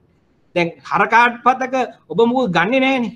ඔබ හර කාඩ් පතට තැම්පත් කරලා ඔබේ සල්ලි ඔබ පාවිච්චි කරනවා. නමුත් මෙතන මොකද කරන්නේ? ඔබ ගිහිල්ලා ඒක හරියට ඔබ ගිහිල්ලා මැනික් අරගෙන මැනික් වලින් ගනුදෙනු කරන්න යනවා. එහෙම එකක් වෙන්නේ. ඔබ ගිහිල්ලා බිට්කොයින් සල්ලි දීලා අරගෙන ඒක පාවිච්චි කරනවා. ඒතකොට ඒ ඔබගේ මුදල් ගබඩා කරලා ඒව භාවිතයක් නෙමෙයි වෙන්නේ. ඔබ විසින් මහ බැංකුව නිකුත් කරපු ව්‍යවහාර මුදල් අරගෙන ගිහිල්ලා ඒක කාට හරි දීලා එයාගෙන් බිට්කොයින් අරගෙන ඔබ භාවිතා කරනවා. now බිට්කොයින් ඇත්තටම ගන්නෙ කොහොමද? බිට්කොයින් ඇත්තටම ගන්නෙ මයිනින් කියලා ක්‍රමයක් යටතේ සංකීර්ණ ගණිත ගැටලුවක් විසඳලා ඒ විසඳීමට ලැබෙන රිවෝඩ් එකක් හැටියට ඔබට බිට්කොයින් ලබා ගන්න පුළුවන්. අපිට මේක කියනවා මයිනින් කියලා නේ. ඒතකොට මේ අතත්්‍ය මුදල් ලබා ගැනීමේ ක්‍රමවේදය වෙනස්. මෙතනදී ඔබ ප්‍රශ්නයක් අහනවා මට chat එකේ. මේකත් ගන්න මුදල් දීලා නේද සර්? ඔව් මුදල් දීලා තමයි ගන්නෙ. හැබැයි ඔබ මුදල් දීලා වෙන මුදලක් අරගෙන ඒක තමයි පාවිච්චි කරන්නේ. එතකොට ඔබගේ මුදල් නෙමෙයි පාවිච්චි කරන්නේ. මේ මුදලෙන් ගත්ත වෙනත් දෙයක්. ඒක තව සරලව කියනවා නම් ඔබ මැනිකක් මුදල් දීලා අරගෙන මැනික පාවිච්චි කරනවා ගනුදෙනු කරනවා. එහෙම හිතන්න පුළුවන්. නැත්නම් ඔබ රත්තරන් මුදල් දීලා අරගෙන රත්තරන් පාවිච්චි කරනවා ගනුදෙනු කරන්නේ. ඒක රත්තරන් කියන්නේ ඔබේ මුදල්ද? නෑ. ඔබ ගත්ත වෙනත් දෙයක්. ඒ වගේ තමයි මේ ව්‍යවහාර මුදල. right? ඒක තමයි වෙනස. right? ඔය විද්‍යුත් මුදලේ ව්‍යවහාර මුදලේ පටලව ගන්න එපා. ව්‍යවහාර මුදල් කියන්නේ යම් පුද්ගලයෙක් වෙබ්සයිට් එකක නිෂ්පාදනය කරලා නිකුත් කරපු දෙයක්. right? ඊළඟ කාරණේ තමයි අතත්්‍ය මුදල් අප්‍රකාශිත මුදල් වල වටිනාකම සහතික කිරීමට හෝ එම මුදල් සම්බන්ධ ගනුදෙනු නියාමනය කිරීමට මහ බැංකුව වැනි කේන්ද්‍රස්ථ අධිකාරියක් නොමැත. මේ නිසා ඒවා භාවිතා කරන්න අතර හෝ එම මුදල් භාවිතයෙන් සිදුවන ගනුදෙනු ආශ්‍රිත ගැටලු ඇති වූ විට ඒට මැදිහත් වීමට වගේ කිය යුතු පාර්ශවයක් නැත. අතත්්‍ය මුදල් වල වටිනාකම සමපේක්ෂණය මත තීරණය වන අතර ඒට පාදක වූ වත්කම් වූ බලපාන නියාමන රාමුවක් නැත. දැන් මේ මොකද්ද මේ කියන්නේ?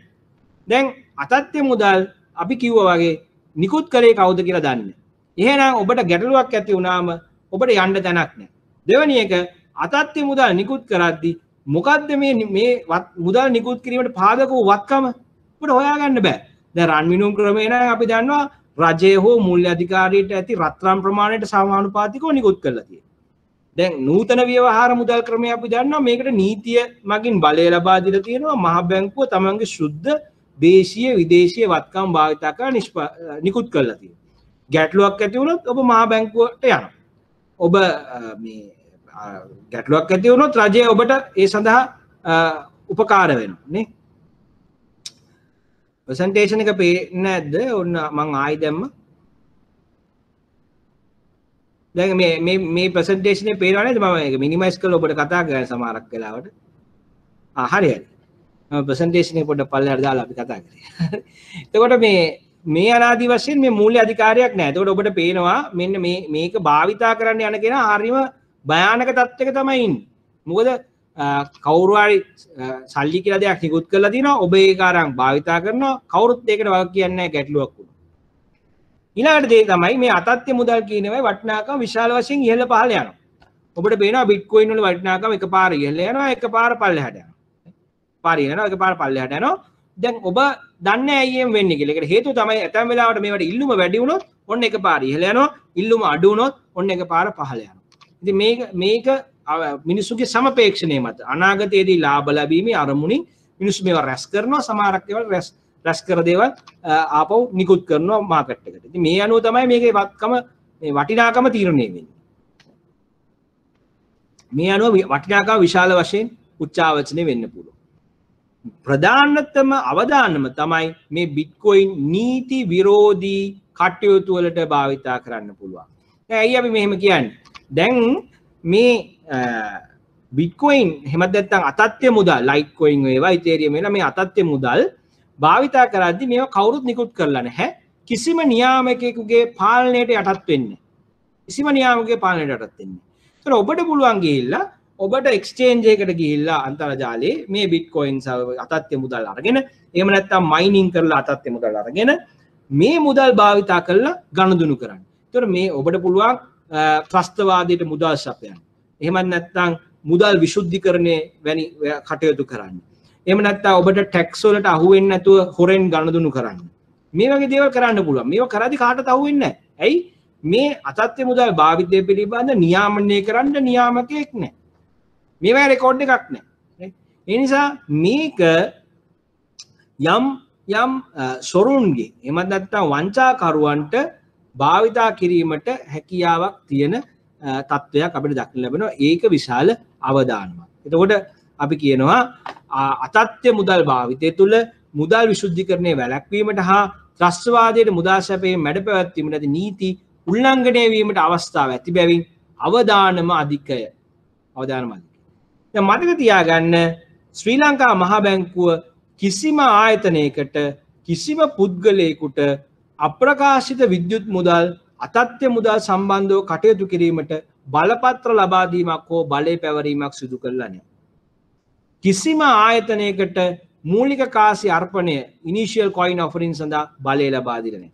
ඒකට අපි දන්නවා ලංකාව තුල මුදල් නිකුත් කිරීම සඳහා අධිකාරී බලය තියෙන ශ්‍රී ලංකා මහා බැංකුවට මේ ශ්‍රී ලංකා මහා බැංකුව කවදාවත් කොයිම විටකවත් එම බලය කිසිම පුද්ගලයෙකුට ආයතනයට දීලා නැහැ මේ අතත්්‍ය මුදල් නිකුත් කරන්න.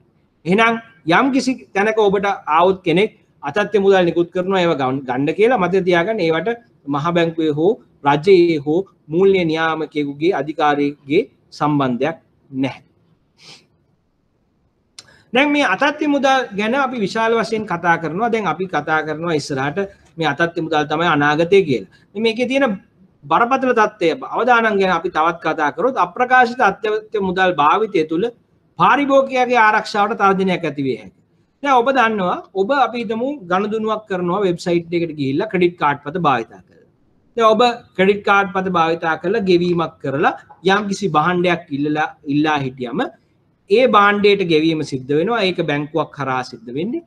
දැන් ඒ භාණ්ඩය ඔබට නොලැබුණොත් ඔබට පුළුවන් ඔබගේ කාඩ් පත නිකුත් කරපු බැංකුවට කතා කරලා පැමිණිල්ලක් දාලා ඒ ගෙවූ මුදල නැවත ලබා ගන්න.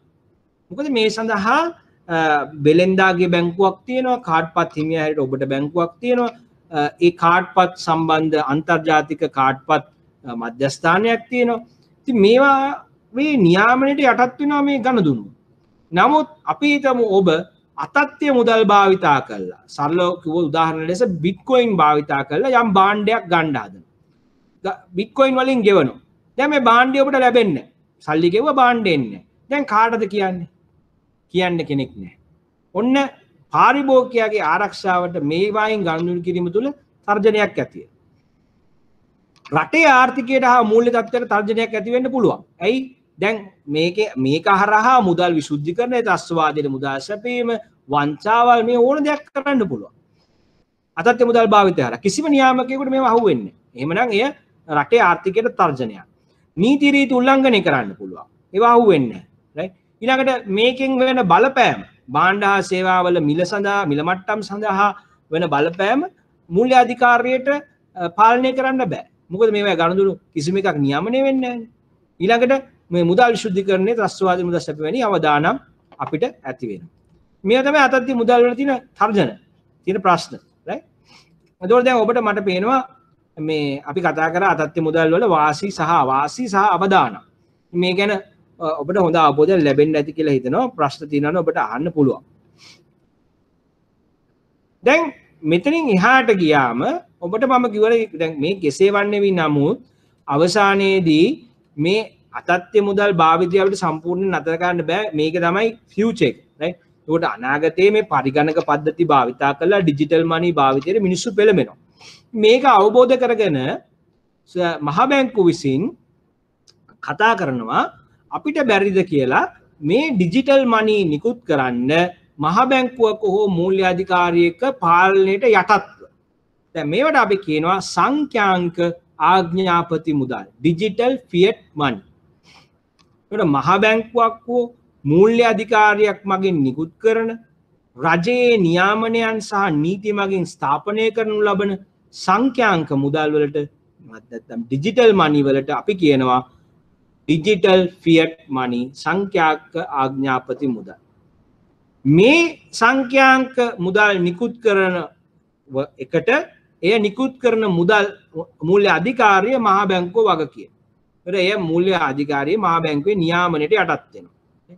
එතකොට මේ සංඛ්‍යාංක මුදල් මේක අනාගතයේ මේ මුදල් වඩා පාලනයකින් යුතුව භාවිතය සහ ගනුදෙනුකරුවාගේ ආරක්ෂාව රැකගැනීමෙන් භාවිතය සහ මේක ප්‍රචලිත කරලා කාසියා නෝට්ටු වලින් තොර ඩිජිටල් ඉකොනොමියකට ගමන් කිරීමට මේ සංඛ්‍යාංක ආඥාපති මුදල් හඳුන්වා දීම ගැන ලෝකයේ මහා බැංකු සාකච්ඡා කරනවා. අපි දැක්කා සංඛ්‍යාංක මුදල් වල තියෙන ප්‍රධාන ප්‍රශ්නයක් තමයි නියාමකයෙක් නැතිවීම, මේකට වග කියන කෙනෙක් නැතිවීම. හැබැයි කොයි වෙලාවක හරි මෙහෙම මහා බැංකු විසින් මේ සංඛ්‍යාංක මුදල් තමන්ගේ පාලනය මගින් නිකුත් කරන්න පටන් ගත්තොත් එහෙම අන්න එදාට අපිට මේවා ඉතාමත් විශ්වාසයෙන් යුතුව භාවිතා කරන්න පුළුවන් වෙනවා. රයිට්. නේද? අපි කතා කරා මුදල් වර්ග ගැන, අපි කතා කරා භාණ්ඩ මුදල්, ඊළඟට කතා කළා රන් මිනුම් ක්‍රමය, ඊළඟට කතා කරා විද්‍යුත් මුදල්, ඊළඟට අතත්්‍ය මුදල් සහ සංඛ්‍යාංක ආඥාපති මුදල්. මේ සියල්ල සම්බන්ධයෙන් පසුගිය විභාගවල ප්‍රශ්න අහලා තියෙනවා. ඔබට පුළුවන් බලන්න මේ අපි කතා කරපු ඒවායින් ඇවිල්ලා තියෙන ප්‍රශ්න. දැන් ඊළඟට අපි යමු මේ මුදල් වල ලක්ෂණ ගැන කතා කරන්න. මුදල් වල ලක්ෂණ ගත්තොත් මුදල් වල ලක්ෂණ කීපයක් තියෙනවා. පළවෙනි එක තමයි පොදු පිළිගැනීම. එතකොට මුදල් වෙන්න නම් එය සියලු දෙනා විසින් පොදුවේ පිළිගන්න ඕනේ. එතකොට පොදු පිළිගැනීම නැති වෙච්ච තැන ඒක මුදල් වෙන්නේ නැහැ. ඒ කියන්නේ ඔයයි මායි දැන් අපි ලංකාවේ භාවිතා කරන රුපියල් පිළිගන්න බෑ කිව්වොත් එතනින් කතාව ඉවරයි නේ. ඒකට ඔන්න ගනුදෙනු වෙන්නේ නැහැ. මම කැමති නෑ මුදල් වලට ලංකාවේ මුදල් වලට මගේ සේවය දෙන්න. රයිට්. ඔබට සේවය ගන්න හැකියාවක් නැහැ. මේ මුදල් වල පළවෙනි එක තමයි අපි හැමෝම මේ මුදල් වලට භාණ්ඩ විකුණන්න, භාණ්ඩ හා සේවා මිලදී ගැනීමට කැමති වෙන්න ඕනේ. පොදුවේ පිළිගන්න ඕනේ. ඒක පිළිගත්තේ නැත්නම් අපිට මේක භාවිතා කරන්න බෑ. එහෙනම් පළවෙනි දේ තමයි පොදුවේ භාණ්ඩ හා සේවා වත්කම් හුවමාරු කිරීම සඳහා පිළිගැනීම සෑම දෙනා. ඊළඟ එක තමයි මුදලේ වටිනාකම ස්ථායී වෙන්න ඕනේ. ඒතර මුදලේ වටිනාකම කියලා අපි කියන්නේ මුදල් මගින් භාණ්ඩ හා සේවා මිලදී ගැනීමට ඇති හැකියාව. මිලදී ගැනීමට ඇති හැකියාව නේ. දැන් අපි උදාහරණයක් ඇටියට අපි කිව්වොත් එහෙම ටොපියක් 725යි. රයිට්. දැන් අපි කියනවා ටොෆි එකක් 725යි කියලා. ටොෆි එකක් 725යි නම් රුපියලක වටිනාකම කීයද? ටොපි එකක් 725යි රුපියලක වටිනාකම කීයද? එතන අපි කියනවා රයිට් ටොෆියක් 725යි නම් රුපියලකින් ටොපි 4ක් ගන්න පුළුවන්. එහෙනම් රුපියලක් වටිනවා කීයද? ටොෆි 4ක් වටිනවා කියලා අපි කියනවා. right. දැන් ඔන්න මේ වෙනස. දැන් කියනවා අපි right ටොෆි එකක් 750යි. දැන් ආයි ප්‍රශ්නයක්. දැන් රුපියලක් කොච්චර වටිනවද කියලා. දැන් ඔබ කියනවා දැන් නම් රුපියල වටින්නේ ටොෆි 2යි. මොකද උනේ? රුපියලේ වටිනාකම අඩු වුණා නේ. තුන්වෙනි අවස්ථාව මම කියනවා ඔබට ටොපියක් රුපියලයි. ඔබ කියනවා right ටොෆි එකක් රුපියලයි නම් දැන් රුපියල වටින්නේ ටොෆි 1යි. රුපියල වටින්නේ ටොෆි 1යි. දැන් මම කියනවා ටොපියක් රුපියල් 2යි. එහෙනම් දැන් ටොෆි භාගයයි රුපියලක් වටින්නේ. මොකද වෙන්නේ? රුපියලේ වටිනාකම ටොෆි එකේ මිල වැඩි වෙන්න අඩු වුණා. එහෙනම් රුපියල එහෙමද දැන් මුදල් වල වටිනාකම කියන්නේ මොකද්ද? මුදලින් භාණ්ඩ හා සේවා මිලදී ගැනීමට ඇති හැකියාව. එතකොට ඔබගේ රුපියල ටොපි 4ක් වටිනවා නම් ඔන්න රුපියලේ වටිනාකම වැඩි. නමුත් දැන් රුපියලෙන් ගන්න පුළුවන් ටොෆි 2යි නම් ඔන්න රුපියලේ වටිනාකම අඩුයි. right? ඉතින් එහෙමනම් අපිට පේනවා අපි කවුරුත් කැමති නැහැ අපි ගාව තියෙන මුදල් වල වටිනාකම හැමදාම අඩු වෙනවා. right? අපි ඒවා ගබඩා කරන්න කැමති නැහැ. ඒවත් වලින් ගනුදෙනු කරන්න කැමති නැහැ. මොකද දැන් ඔයා ගනුදෙනු කරලා ඔයා සේවය සපයලා ඔයා ගන්නවා මුදල්. මේ මුදල් අරන් ගියාම ගනුදෙනු කරන්න අමාරුයි. මොකද මේකේ වටිනාකම හැමදාම පල්ලෙහාට යනවා. දැන් ඔබ එහෙම වුණත් මුදල් රැස් කරන්නෙත් නැහැ. මුදල් ඉතුරු කරන්නෙත් නැහැ. ඇයි? දැන් අර ටොෆියක් 725 ගානේ ටොෆි 4ක් කණ එක ලාභයි. ටොෆිය ඉතුරු කරගෙන අවුරුදු ගානකට පස්සේ ටොෆි 2ක් කනවට වඩා. එහෙම නැත්නම් ටොෆි 1ක් කනවට වඩා. ඒතකොට හැමදාම මේ රුපියලයාගේ බහිනවා නම් මිනිස්සු සල්ලි ඉතුරු කරන්න අකමැති වෙනවා. ඉතින් මේ අනුව මේ මුදල් හොඳින් තමන්ගේ කාර්යය සිදු කරන්න නම් මිනිස්සු පිළිගන්න නම් මේ මුදල් ගනුදෙනු කිරීම සඳහා මේ මුදල් වල වටිනාකම ස්ථායී විය යුතුයි, ස්ථාවර විය යුතුයි. නැත්තම් මිනිස්සු ඒක විශ්වාස කරන්නේ නැහැ. කැමති වෙන්නේ නැහැ ගනුදෙනු කරන්න. ඊළඟ එක තමයි දුර්ලභ බව. දුර්ලභ බව. දැන් මේ මුදල් හැමතැනම ගන්න තියෙනවා නම් මුදල් වලට ඉතින් මෙච්චර වටිනාකමක් එන්නේ නැහැ. දැන් අපි તો මුදල් යටියට අපි පාවිච්චි කරනවා නම් ගල් කැට. ගල් කැට ඉතින් මම භාණ්ඩා සේවා සපයලා හොයන්න ඕනේ නැහැ. මටත් පුළුවන් ගිහලා අවුල ගන්න. මම මොකටද අමාරුවෙන් භාණ්ඩා සේවා වත්කම් විකුණලා ගල් කැට අරගන්න. එහෙම වෙන්නේ නැහැ. මේ මුදල් කියන දුර්ලභ විය යුතුයි. දැන් අතීතයේ ඉඳලා මුදල් යටියට භාවිතා කරේ දුර්ලභ ලෝහ. මොනවාද? රිදී, රත්රන් වගේ දුර්ලභ ඒවා. හැමෝටම ඒවා හොයාගෙන ඉන්න බෑ ගිහිල්ලා. right? දැන් කොහොමද මේ දැන් තියෙන ක්‍රමයේ මේ දුර්ලභ බව රඳාපවත්වා ගන්න? දැන් තියෙන ක්‍රමේ අපි හැමෝටම කාසියා නෝට්ටු ඉෂු කරන්න බෑනේ. දැන් තියෙන ක්‍රමේ කාසියා නෝට්ටු නිකුත් කරන්න පුළුවන් එකම එක අධිකාරියකට විතර ඒ මහා බැංකුව ශ්‍රී ලංකා මහා. අපි කාටවත් නිකුත් කරන්න බෑ. එතකොට ශ්‍රී ලංකා මහා බැංකුව මේවා නිකුත් කරොත් තියෙනවා, නිකුත් කරේ නැත්තම් නැහැ. ඒ නිසා මේ හැමෝටම තමන්ගේ printers වලින් නෝට්ටු ගහගෙන පාවිච්චි කරන්න බෑ. එහෙනම් මේ දුර්ලභ බව තියෙන්න ඕනේ. ඒක නැති වුණොත් මිනිස්සු මේ මුදල් ගනුදෙනු සඳහා භාවිතා කිරීමට කැමති වෙන්නේ නැහැ. ඊළඟ කාරණේ තමයි පහසුවෙන් තනින් තැනට ගනුදෙනු කරන්න ගෙන යන්න පුළුවන් වෙන්න. ඒතර මට පුළුවන් වෙන්න ඕනේ මගේ ගාව තියෙන මුදල් කොළඹදී පාවිච්චි කරන්න. ඒක පහසුවෙන් මට යාපනයට ගෙනියන්න, පහසුවෙන් මට අනුරාධපුරයට ගාල්ලට මේ රටේ ඕනම තැනකට ගෙනියන්න මට පහසුවෙන් පුළුවන් වෙන්නේ. එහෙම වුණොත් තමයි මට රටේ ඕනෑම තැනකට ගිහිල්ලා පහසුවෙන් ගනුදෙනු කරන්න පුළුවන්. නැත්තම් ගනුදෙනු කරන්න හරි අමාරුයිනේ. ඒ නිසා මේ තනින් තැනට ගෙන යන්න පහසු වෙන්න ඕනේ. පර්ස් එක දාගන්න පුළුවන් වෙන්න ඕනේ. දාගෙන යන්න පුළුවන් වෙන්න. එහෙම වුණොත් තමයි මිනිස්සු ඒකට පාවිච්චි කරන්න කැමති වෙන්නේ. නැත්තම් ඒක අපහසුයි පාවිච්චි කරන්න. ඊළඟ එක තමයි කල් පැවැත්ම. දැන් අපි දන්නවා මුදල් නිකුත් කරාට පස්සේ ඒ මුදල් එකිනෙකා අතින් අත හෝමාරු වෙනවා. අපි මුදල් රැස් කරලා තියා ගන්නවා, ගබඩා කරලා තියා ගන්නවා. ඒතර මේ මුදල් නරක වෙන්න බෑ. මුදල් ඉක්මනින් නරක වුණොත් එහෙම මේ වැඩ කරන්න බෑ. ධනෙ හැටියට රැස් කරන්න බෑ. කාලයක් තමයි හම්බෙන මුදල් නරක වුණොත් එහෙම මේ නරක වෙන්න ඉස්සලා පාවිච්චි කරන්න ඕනේ. එහෙම කරන්න අමාරුයි. ඒ නිසා මේ මුදල් නෝට්ටුවක් අපි ගත්තොත් අපිට පේනවා ඒක සෑහෙන කාලයක් පාවිච්චි කරන්න පුළුවන්. කාසියක් ගත්තොත් සෑහෙන කාලයක් පාවිච්චි කරන්න පුළුවන්. ඒතර මේ මුදල් වලට ගණන් කරන්න අපි බය නැහැ. මොකද ගන්න මුදල් අපි දන්නවා නරක වෙන්නේ නැහැ. කාලයක් තියාගෙන පාවිච්චි කරන්න පුළුවන්. ධනෙ හැටියට රැස් ගන්න පුළුවන්. ඒ නිසා මේ කාල පැවැත්ම අතිශයින් වැදගත් දෙයක් වෙනවා. එතකොට මුදල් කාසි මලකඩ කෑවොත් එහෙම අපි කාසි වලට ගණන් දුක කරන්න කැමති නැහැ. මොකද මලකට ගන්නවනේ ටක් ගන්න. එතකොට දැන් හොඳ යාට කාසි මලකට ගන්න නැහැ නේ. ඇයි ඒ? මේ කල්පවත්ම ගැන හිතලා තමයි හදලා තියෙන්නේ. නැත්තම් එතකොට නෝට්ටු ගත්තම නෝට්ටුව දිය වෙලා නම් පවුන්ද උදේ පර්ස් එකේ අපිට වැඩේ කරන්න බෑනේ. එතකොට මේවා හදද්දි මේ සියල්ල සලකා බලලා තමයි මේවා කරන්න ඕනේ. නැත්තම් මිනිස්සු මේවා භාවිතා කරන්නේ නැහැ ගනුදෙනු වලට. ඊළඟ එක තමයි බෙදිය හැකි බව. ඒ කියන්නේ ඔබට කුඩා ගනුදෙනු පවා පහසුවෙන් කරන්න පුළුවන් වෙන්න ඕන මුදල් භාවිතා කරලා. එහෙම බැරි වුණොත් මිනිස්සු මේක පිළිගන්නේ නැහැ. ඒ නිසා අනික් කාරණේ කුඩා ගනුදෙනු පහසුවෙන් කරන්න පුළුවන්. එහෙමනම් ඔබට අවශ්‍යයි කුඩා ඒකකවල ඉඳලා විශාල ඒකකයේ දක්වා මුදල්. දැන් ලංකාවේ ගත්තොත් සතේ ඉඳලා සතය 7.5 7.10 7.25 7.50 රුපියල් 2 රුපියල් 5 right මේ ආකාරයට ගිහිලා 5000 වෙනකන් යනවා. ඒකට ලොකු ගණනුත් ගන්න පුළුවන්, ඉතා කුඩා ගණනුත් කරන්න පුළුවන්. right ඔන්න එහෙමනම් ඔන්න මුදල් ඔබට භාවිතා කරන්න මිනිස්සු කැමතියි. ඊළඟ තමයි මුදල් කියන එක පහසුවෙන් හඳුනා ගන්න පුළුවන් වෙන්න ඕනේ. දැන් මුදල් පහසුවෙන් හඳුනා ගන්න බැරි වුණොත් ඒක මුදල් වලින් ගණනුණු කරන්න ලේසි වෙන්නේ නැහැ. මේ ඔබ මුදල් අරගෙන යනවා දුන්නා මිනිස්සු කියන අයියෝ මේ මොනවාද? මම දන්නේ නැහැ මේවා. මේවා මුදල්ද? මම දන්නේ නැහැ. එහෙම වුණොත් ප්‍රශ්නයක් නේ. ඒක දැන් අලුතෙන් කාසියක් හෝ අලුතෙන් නෝට්ටුවක් ආපුවම මහ බැංකුව මොකද කරන්නේ? මහ බැංකුව ලොකු ප්‍රචාරයක් දෙනවානේ. මහ බැංකුව කියනවා මෙන්න අලුතෙන් නෝට්ටුවක් ආවා. මේ නෝට්ටුවේ ලක්ෂණ මේවයි. දැන් කුඩා ළමයින්ට පවා උගන්වනවා නෝට්ටු වල තියෙනවා. දැන් අපි අහනවා ප්‍රශ්න විචාර වැඩසටහන වල අපි දැකලා තියෙනවා. මේ නෝට්ටුවේ ඉන්න කුරුල්ලා කවුද? මේ නෝට්ටුවේ දක්නට ලැබෙන පින්තූරේ තියෙන්නේ මොකක්ද? ඇයි මෙහෙම අහන්නේ? මේ නෝට්ටු පිළිබඳව දැනුවත් කිරීම කරනවා. එතකොට 1000 නෝට්ටුව අඳුනගන්නේ කොහොමද? 1000 නෝට්ටුව මොන වගේද?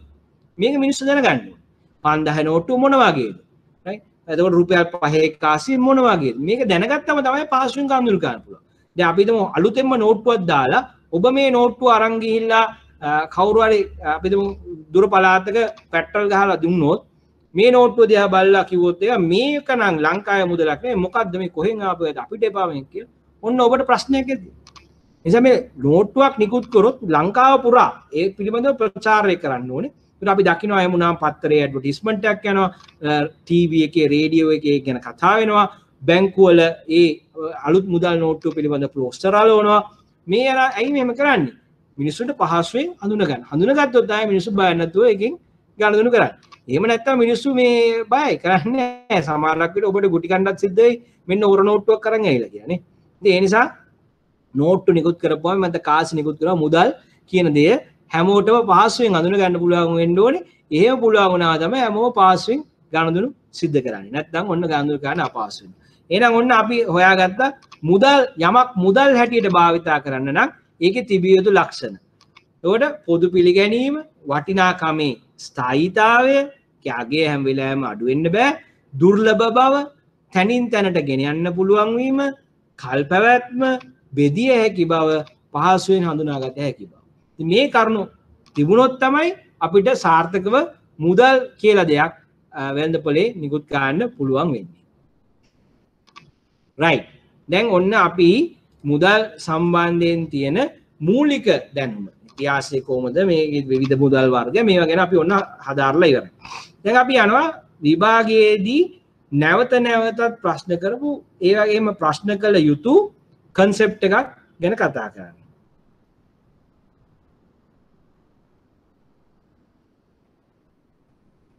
සමහර අවස්ථාවලදී සෙන්ට්‍රල් බැංකුවේ සමරු කාසි ඉෂුව කරන්නේ නැද්ද? ඒවා මොනවද එතකොට? සමරු කාසි කියන්නේ මුදල් තමයි. සමරු කාසි නිකුත් කරපුවම තියෙන ප්‍රශ්නේ ඒවා සීමිත ප්‍රමාණයක් නිකුත් කරන්නේ. ඉතින් එතකොට ඒවා පිළිබඳව දැනුවත් කිරීම කරනවා. නමුත් ඒවා සාමාන්‍ය භාවිතයේදී භාවිතා වෙනවා අඩුයි. ඒ ඇරෙන්න වෙන දෙයක් නෑ. ඒවත් ගණනුරු කරන්න පුළුවන්. ඉතින් සමරු කාසි මොනවද කියලා ඔබට සෙන්ට්‍රල් බැංකුවේ දැනගන්න ඕන නම් ඔබට ගිහිල්ලා බලන්න පුළුවන්. ඒවා ඒ විස්තර සටහන් වෙලා තියෙනවා. සමරු කාසියෙන් නිකුත් කරාම සාමාන්‍ය පිළිබඳ ප්‍රකාශයක් සිද්ධ කරනවා. ඉතින් එහෙම කරපුවම ඒවා කවුරු හරි ගෙනිච්චම අපි දන්නවා මේක මේ සමරු කාසිය තමයි නිකුත් කරලා තියෙන්නේ. නමුත් ඒක සාමාන්‍යයෙන් විශාල වශයෙන් ව්‍යවහාර මුදල් හැටියට නිකුත් කරලා මිනිස්සු භාවිතා කරන්නේ නැහැ. right? සීමිත ප්‍රමාණයක් තමයි හැම වෙලාවෙම නිකුත් කිරීම සිදු කරන්නේ. right. දැන් අපි යනවා ඔන්න තවත් කාර්යයකට ස්ලයිඩ් එකකට තව වැදගත් එකක්.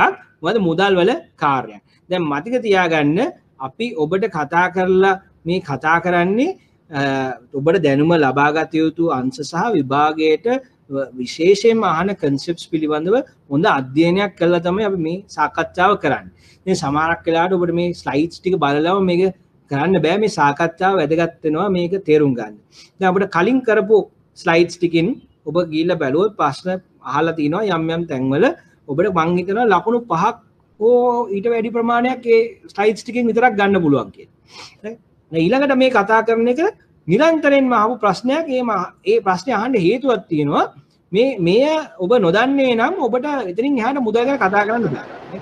මොකද්ද මේ මුදලේ කාර්යය? මේ කියන මුදලේ ආර්ථික කාර්යභාරයක් කියලා කියනවා. එතකොට මේ මුදලේ කාර්යය නෙවෙයි ආර්ථික කාර්යභාරය අපි ප්‍රධාන කොටස් 4කට බෙදලා කතා කරනවා. right? ඒකට ප්‍රධාන කාර්යයන් 4යි. ප්‍රධාන කාර්යයන් 4යි. මේ 4 ඔබ අනිවාර්යෙන්ම මතක තබා ගත යුතුයි. අවබෝධයක් ඔබ තුල තිබිය යුතුයි. පළවෙනි එක තමයි විනිමය මාධ්‍යයක් ලෙස කටයුතු කිරීම. දෙවෙනි එක ගිණුම් ඒකකයක් ලෙස කටයුතු කිරීම. තුන්වෙනි එක විලම්භීත ගෙවුම් ක්‍රමයක් ලෙස කටයුතු කිරීම. හතරවෙනි එක වටිනාකමේ සංනිධියක් ලෙස කටයුතු කිරීම.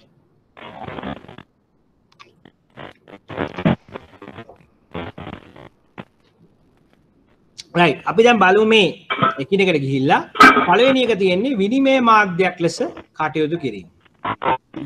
ඒකට භාණ්ඩ හා සේවා හෝමාරුවේදී අතරමැදි කාර්යයක් ලෙස මුදල් සම්බන්ධ වීමේදී ඒ විනිමය මාධ්‍යයක් ලෙස කටයුතු කරනවා.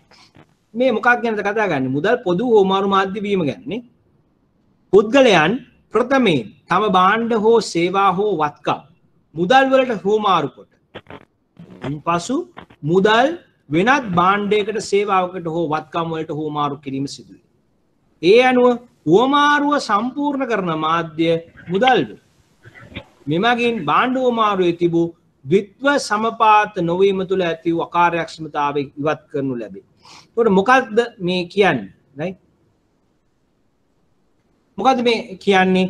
දැන් ඔබ දන්නවා ඔබට මුදල් පොදු හෝමාරු මාධ්‍ය වුණාම ඔබට අවශ්‍ය නැහැ පෙර කාලෙදි කතා කරා වගේ මේ අනික් කෙනාට අවශ්‍ය මොකද්ද මට අවශ්‍ය මොකද්ද කියලා මේක ගලපලා ගනුදෙනු කරන්න.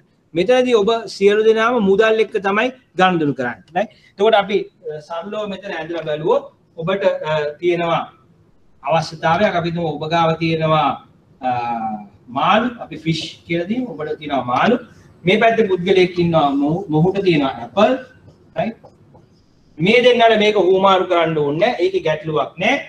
ඔබ මාළු හෝමාරු කරනවා මුදල් වලට money. මුදල් වලට හෝමාරු කරනවා. මේ මුදල් ඔබට ලැබුණම ඒ මුදල් අරන් ගිහිල්ලා ඔබ කැමති දෙයක් ඔබට ගන්න පුළුවන්. ඒවා ඔබ කැමති දෙයක් ඔබට ගන්න පුළුවන්. ඔබට මේ මුදල් වලින් ඕනෑම දෙයක් ගන්න පුළුවන්. ඔබට ගන්න පුළුවන් ඕනනම් ගන්න පුළුවන් ටීවී එකක් ගන්න පුළුවන්. මාළු විකුණලා හම්බෙන සල්ලි වලින්. එහෙම නැත්නම් ඔබට අවශ්‍ය නම් ගන්න පුළුවන් කිරි ගන්න පුළුවන් මිල්ක්. right? එහෙම නැත්නම් ඔබට ටොයිස් සෙල්ලම් බඩු ඕන නම් ඒවා ගන්න පුළුවන්. මේ මුදල් වලට හෝමාරු කරාට පස්සේ ඔබ මුදල් අරගත්තාන් පස්සේ මේ මුදල් භාවිතා කරලා ඕනම දෙයක් කරන්න. ඊළඟට මේ ඇපල් විකුණන කෙනා දැන් මෙයාට වෙන දෙයක් ඕනේ නැහැ. මෙයා මුදල් වලට තමයි විකුණන්නේ. ඒකට මෙයා ඇපලුත් මුදල් වලට විකුණුවා. ඊට පස්සේ මෙයාට හම්බ වෙනවා money. right? මෙයාට පුළුවන් මෙයාට ඕන දෙයක් ගන්න. එතකොට මේ දෙන්නගේ ගැළපීමක් තිබීම කවි වෙලාවකත් අවශ්‍ය වෙන්නේ නැහැ. එතකොට ඇපල් කෙනාට ඕන කෙනෙකුට භාණ්ඩ විකුණන්න පුළුවන්. ඇපල් විකුණන්න පුළුවන්. විකුණලා මොකද ගන්නේ? සල්ලි, මුදල්. right? මුදල් අරගෙන Tamanට ඕන දෙයක් ගන්න පුළුවන්. ටොයිස් ගන්න පුළුවන්, කුකුල් මස් ගන්න පුළුවන්, ගිලවලු ගන්න පුළුවන් ඕන දෙයක්. මෙයාත් මාළු විකුණද්දී මෙයාගේ මාළු ගන්න ඕන කෙනෙක්ම හොයන්න ඕනේ නැහැ. මෙයා මානි සල්ලි වලට විකුණුවා, සල්ලි අරගත්තා, සල්ලි වලින් ඕන දෙයක් ගත්තා. ටීවී, මිල්ක්, ටොයිස් ඕනම දෙයක්. right? ඒකට අපිට පේනවා මේ මුදල් ආවට පස්සේ මේක කොමන් හෝමාරු මාර්ගය. මේ අපි කරන්නේ ඔක්කොමලා අපි මුදල් වලට හෝමාරු කරගන්නවා. ඊට පස්සේ අපිට ඕන දේ අපි ගන්නවා. නේ? ඔක තමයි සිද්ධ වෙන්නේ. ඉතින් එහෙමනම් මුදල් පොදු හෝමාරු මාධ්‍ය බවට පත්වීම තුළ ඇති වූ වාසි තමයි ඒක.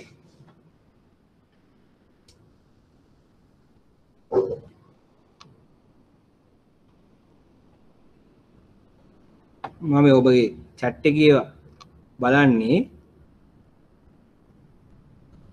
yesterday තමයි අප්ලෝඩ් කරේ. කෙනෙක් ගහලා yesterday අප්ලෝඩ් කරා ඇත කියලා. ගහලා තින්නේ. right. ඒ අනුව හෝමාරුව සම්පූර්ණ කරන මාධ්‍ය මුදල් වේ. මෙමගින් භාණ්ඩ හෝමාරුවේ තිබූ ඔන්න අවශ්‍යතා ගැළපීමේ ප්‍රශ්නය සම්පූර්ණයෙන්ම අයින් කරා. ඊළඟ එක තමයි දෙවැනි කාර්යය තමයි වටිනාකමේ සන්නිධියක් ලෙස කටයුතු කිරීම. වටිනාකමේ සන්නිධියක් ලෙස කටයුතු කිරීම. පුද්ගලයන් හට ධනය මුදල් රැස් කර තබාගත හැක. ඒතර දැන් අපිට ඉස්සර මතකද ප්‍රශ්නයක් තිබ්බනේ. දැන් ඔයා වැඩිපුර වැව්වොත්, වෙලවලු වැව්වොත්, වැඩිපුර මාළු වැල්ලුවොත් මේවා ගබඩා කරන්න හරි අමාරුයි. ලොකු ගබඩා ඕන වෙනවා. තව ප්‍රශ්න ගැටලු ගොඩක් මතුවෙනවා. දැන් එහෙම නැහැ. ඔබ වැඩිපුර නිෂ්පාදනය කරොත් ඒ තමන් වැඩිපුර නිෂ්පාදනය කරන දේ මුදලට විකුණලා මුදල් ඔබට ධනය ලෙස රැස් කරන්න පුළුවන්. හරි එතකොට ඔබට කියන්න පුළුවන් රයිට් මම ඔන්න මුදල් තමයි මේ ධනය හැටියට රැස් කරන්නේ මය ගාව තියෙනවා මුදල් කියලා නේ. එතකොට මිනිසුන්ට පුළුවන් තමන් ගාව තියෙන භෞතික වත්කම් මොනවාද? ඉඩම් කඩම්, රත්රන්, මැණික්, මුතු මැණික් රයිට් එහෙම නැත්නම් තමන් ගාව තියෙන කම්පියුටර්ස් ෆෝන්ස් මේ භෞතික වත්කම් මුදල් වලට හෝමාරු කරලා ඒ මුදල් තමා ළඟ තියාගෙන අනාගතේ නැවත භෞතික වත්කම් මිලදී ගැනීමට හෝ වෙනත් වත්කමකට හෝමාරු කිරීමට ගබඩා කොට තබා ගන්න. ඒකට ඔබට පුළුවන් තමන් ගාව තියෙන වාහනයක් විකුණලා ඒ මුදල් බැංකුවේ දාලා ඒ මුදල් ටික භාවිතා කරලා තමන්ගේ වෙඩින් එක කරන්න. එහෙම නැත්නම් තමන්ගේ ළමයාට ඩිග්‍රී රට යන්න මුදල් දෙන්න. මේ වගේ දේවල් කරන්න පුළුවන්. ඒකට ඇතැම් අය කරන්නේ මොකද? තමන්ට ඉඩම් වැඩි නම් ඉඩමක් විකුණනවා. ඉඩමක් විකුණලා ඔන්න ෆික්ස් ඩිපොසිට් එකක් දාලා තියාගන්න. ෆික්ස් ඩිපොසිට් එකක් දාලා තියාගෙන තමන්ට අවශ්‍ය වෙච්ච වෙලාවට ටක් ගාලා ෆික්ස් ඩිපොසිට් එක අප්ලිෆ්ට් කරලා තමන්ගේ අවශ්‍යතාවය ඉෂ්ට කරගන්න. ඉතින් දැන් තමන්ට පුළුවන් ඕනෑම දෙයක් තමන් ගාව තියෙන මුදල් වලට හෝමාරු කරලා මුදල් ටික ගබඩා කරලා තියාගෙන තමන්ට ඕන වෙලාවට ඒ ගබඩා කරපු මුදල් එළියට අරගෙන ඒවා භාවිතා කරන්න. රයිට්. එතකොට මුදල් ඊටමත් පහසුවෙන් ද්‍රවශීලවත්කමක්. ද්‍රවශීලවත්කමක් කියන්නේ මොකද්ද? ටග්ගාල භාවිතා කරන්න පුළුවන් තමන්ගේ අවශ්‍යතා සඳහා. ගනුදෙනු සඳහා වේගෙන් භාවිතා කළ හැකි. අවශ්‍යතා සපුරාලා ගැනීම සඳහා වේගෙන් භාවිතා කළ හැකි. වත්කමක් හැටියට රැස් කරන්නට පුළුවන් නේ පුළුවන්. එතකොට මේක මුදල් වල තියෙන දැන් ඔබ අහලා ඇති තවත් වෙලාවක් කියන ද්‍රවශීල වත්කමක් මගේ කනෙක්ෂන් ඕකේ ද්‍රවශීල වත්කම් සන්නිධියක් කියලා කියනවා. මොකක්ද ද්‍රවශීල වත්කම් සන්නිධියක් කියලා කියන්නේ? ඇයි එහෙම කියන්නේ? මේ වත්කම හරිම පහසුවෙන් ගනුදෙනු සඳහා පාවිච්චි කරන්න පුළුවන්. දැන් අපිට ඔබ රැස් කරන් ඉන්නවයි කියලා මේ වෙනත් දේවල් අපිට මුතු මැණික් රැස් කරන් ඉන්නවා. දැන් මේවා එකපාරට හෙට ගනුදෙනුවක් කරන්න ඔබට පාවිච්චි කරන්න බෑනේ. මේක කාට හරි විකුණලා මේක මුදල් කරගෙන ඊළඟට මේ මුදල් තමයි ඔබට ගනුදෙනුව හැටියට භාවිතා කරන්න වෙන්නේ. රයිට්. එතකොට ඔන්න කාලය වැඩි, වෙලාව වැඩි යනවා. නමුත් ඔබ ගාව මුදල් නම් තියෙන්නේ ඔබ ගාව මුදල් තියෙනවා නම් ගබඩා කරලා ඔබට ඉතා ඉක්මනින් ඒ මුදල් පාවිච්චි කරලා භාණ්ඩාසයම මිට ගන්න පුළුවන්. මේ හරිම ද්‍රවශීලයි. අපි කියන මේ ද්‍රවශීල වත්කම් සන්නිධියක් කියලාත් අපි මේකට කියනවා. එහෙම නැත්නම් වටිනාකමේ සන්නිධියක් ලෙස තබා. දැන් ඊළඟට මේ ප්‍රශ්නේ අහන්නේ ඔබගෙන් ධනෙ මුදල් ලෙස රැස් කර විට පහසුවෙන් තම අවශ්‍යතා සඳහා යොදාගත හැකි වේ. මේ කාර්ය සාර්ථකව සිදුවීම සඳහා මුදල් විශ්වාසවන්ත ලෙස ඉතිරි කිරීම, ගබඩා කිරීම සහ විනිමය මාධ්‍යයක් ලෙස නැවත භාවිතා කිරීමට හැකි විය යුතුය. හැකි විය යුතුය. එසේම කල් පැවැත්ම තිබිය යුතුයි කියලා ඊළඟෙත් කියනවා. දැන් මේ කියන්නේ මොකක්ද? දැන් ඔබ මුදල් රැස් කරන්න කැමතිද? ඔබට හම්බෙන මුදල් නැවත භාවිතා කරන්න බැරි වුණොත්. දැන් උදාහරණයක් ඔබට ආරංචියක් එනවා 1000 නෝට්ටුව අවලංගු කරන්න යනවා කියලා. මේ උදාහරණයකට ගන්න දැන් බය වෙන්න එපා. හරි. අපි උදාහරණයකට කවදාක හරි කියනවා ඔන්න 1000 නෝට්ටුව අවලංගු කරන්න යන්නේ. දැන් ඔබ 1000 නෝට්ටු ගබඩා කරනවද? ඔබ ගබඩා කරන්නේ නැහැ. ඇයි? ඔබට අනාගතයේදී ඔබ දන්නවා ඒක විනිමය මාධ්‍යයක් ලෙස භාවිතා කරන්න බෑ කියලා. එවනම් ඔබ ඒක ගබඩා කරන්න කැමති වෙන්නේ නැහැ. ඊළඟට අනිත් දේ තමයි මේක අගේ අඩු වෙනවා නම් එක දිගට ඒකත් ඔබ කැමති වෙන්නේ. දැන් ඔබ කැමතිද අගේ අඩු වෙන දේවල් ගබඩා කරලා පරිස්සමට අරන් තියාගන්න? කැමති වෙන්නේ නැහනේ. නේ. දැන් ඔබගේ ගාව තියෙනවා යම ඒකේ අගේ හැමදාම අඩු වෙනවා. එතකොට ඔබ ඒක පාවිච්චි කරලා ඉවර කරලා දානවද ගබඩා කරලා තියාගන්න. නැත්නම් වෙන එකකට හුමාරු කරනවා. ඔබ අනිවාර්යයෙන්ම එක්ක ඒක පාවිච්චි කරලා ඉවර කරනවා. එහෙම නැත්නම් වෙනත් දෙයකට හුමාරු කරලා අගේ අඩු වෙන දෙයක් තමයි තියාගන්න. ඒ විදිහට මේ මුදලේ අගේ දිගින් දිගටම අඩු වෙනවා නම් ඔබ කැමති නැහැ ඒක වටිනාකමේ සන්නිධියක්. එහෙම නැත්නම් ගබඩා කිරීම සඳහා පාවිච්චි කරන්න. මුදල් ඉතුරු කරන්න කැමති වෙන්නේ නැහැ. දැන් මේ මුදල් වල අගේ අඩු වෙන්න ප්‍රධාන හේතුවක් තමයි උද්ධමනය කියන්නේ. උද්ධමනය කියන්නේ. මේ උද්ධමනය ඉහළ අවස්ථාවක අපිට පේනවා මුදල් හැටියට රැස් කරන්න මිනිස්සු පැකිලෙනවා. හේතුව තමයි මිනිස්සු කියනවා රැස් කළා වැඩක් නැහැ. දැන් මේ සල්ලි කොච්චර රැස් කරත් මේකේ වටිනාකම අඩු වෙනවා හැමදාම. දැන් මම සල්ලි රැස් කරාට මට ඊයේ ටොපි 4ක් ගන්න පුළුවන් වුණා. අද ටොපි 2යි, හෙට ටොපියයි, අනිත් දවසේ ටොපි භාගයයි ගන්න පුළුවන්.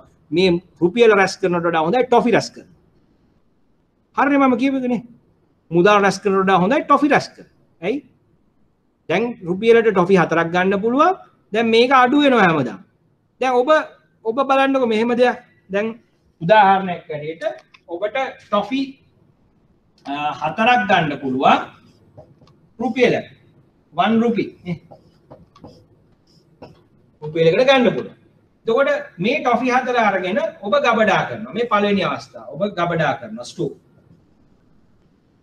දැන් මේ ටොෆි වල අගය වෙනස් වෙනවා. දැන් ටොෆි එක අගය තිබුණේ මෙතනදී 7.25යි.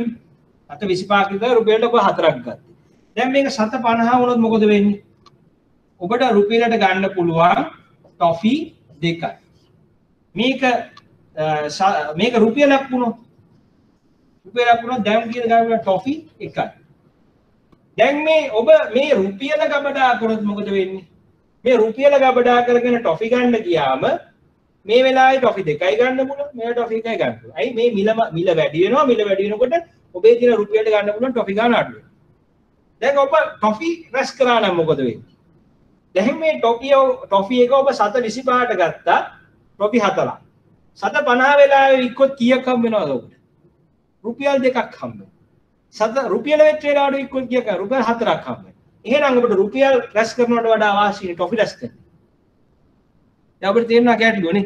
මෙහෙම තත්ත්වයක් එනවනම් භාණ්ඩවල මිල ඉතා වේගයෙන් ශීඝ්‍රයෙන් ඉහළ යනවා නම් මිල මට්ටම් මේ පැත්තේ මොකද වෙන්නේ? රුපියලේ අගය පල්ලෙහාට යනවා. රුපියලෙන් මිලදී ගත හැකි භාණ්ඩ සේවා ප්‍රමාණය අඩු වෙනවා. එතකොට මිනිස්සු අකමැති මුදල් රැස් කරන්න. ඒ වෙනුවට මිනිස්සු මොකද කරන්නේ? භාණ්ඩ රැස් කරනවා. මොකද ඒක වඩා වාසිදායක. ඔන්න තියෙන ගැටලුව. right? එතකොට අපිට වෙන මේ වටිනාකමේ සන්නිධියක් ලෙස මුදල් රැස් කරන්න නම් පළවෙනි දේ තමයි මේ මුදලේ අගය ස්ථාවරව තිබිය යුතුයි. එහෙම නැති වුණොත් ඔන්න මිනිස්සු ඔයකට කැමති වෙන්නේ නැහැ. right? එතකොට මේකට තියෙන ප්‍රධාන බාධාව මොකද්ද? උද්ධමනය නිසා මුදලේ අගය අඩුවීම. එහෙම වුණොත් මේ කාර්යය මුදලේ කාර්ය ඉටු කිරීමට බාධා ඇති වෙනවා. තුන්වෙනි කාර්යය තමයි විලම්බිත ගෙවුම් ක්‍රමයක් ලෙස කටයුතු කිරීම.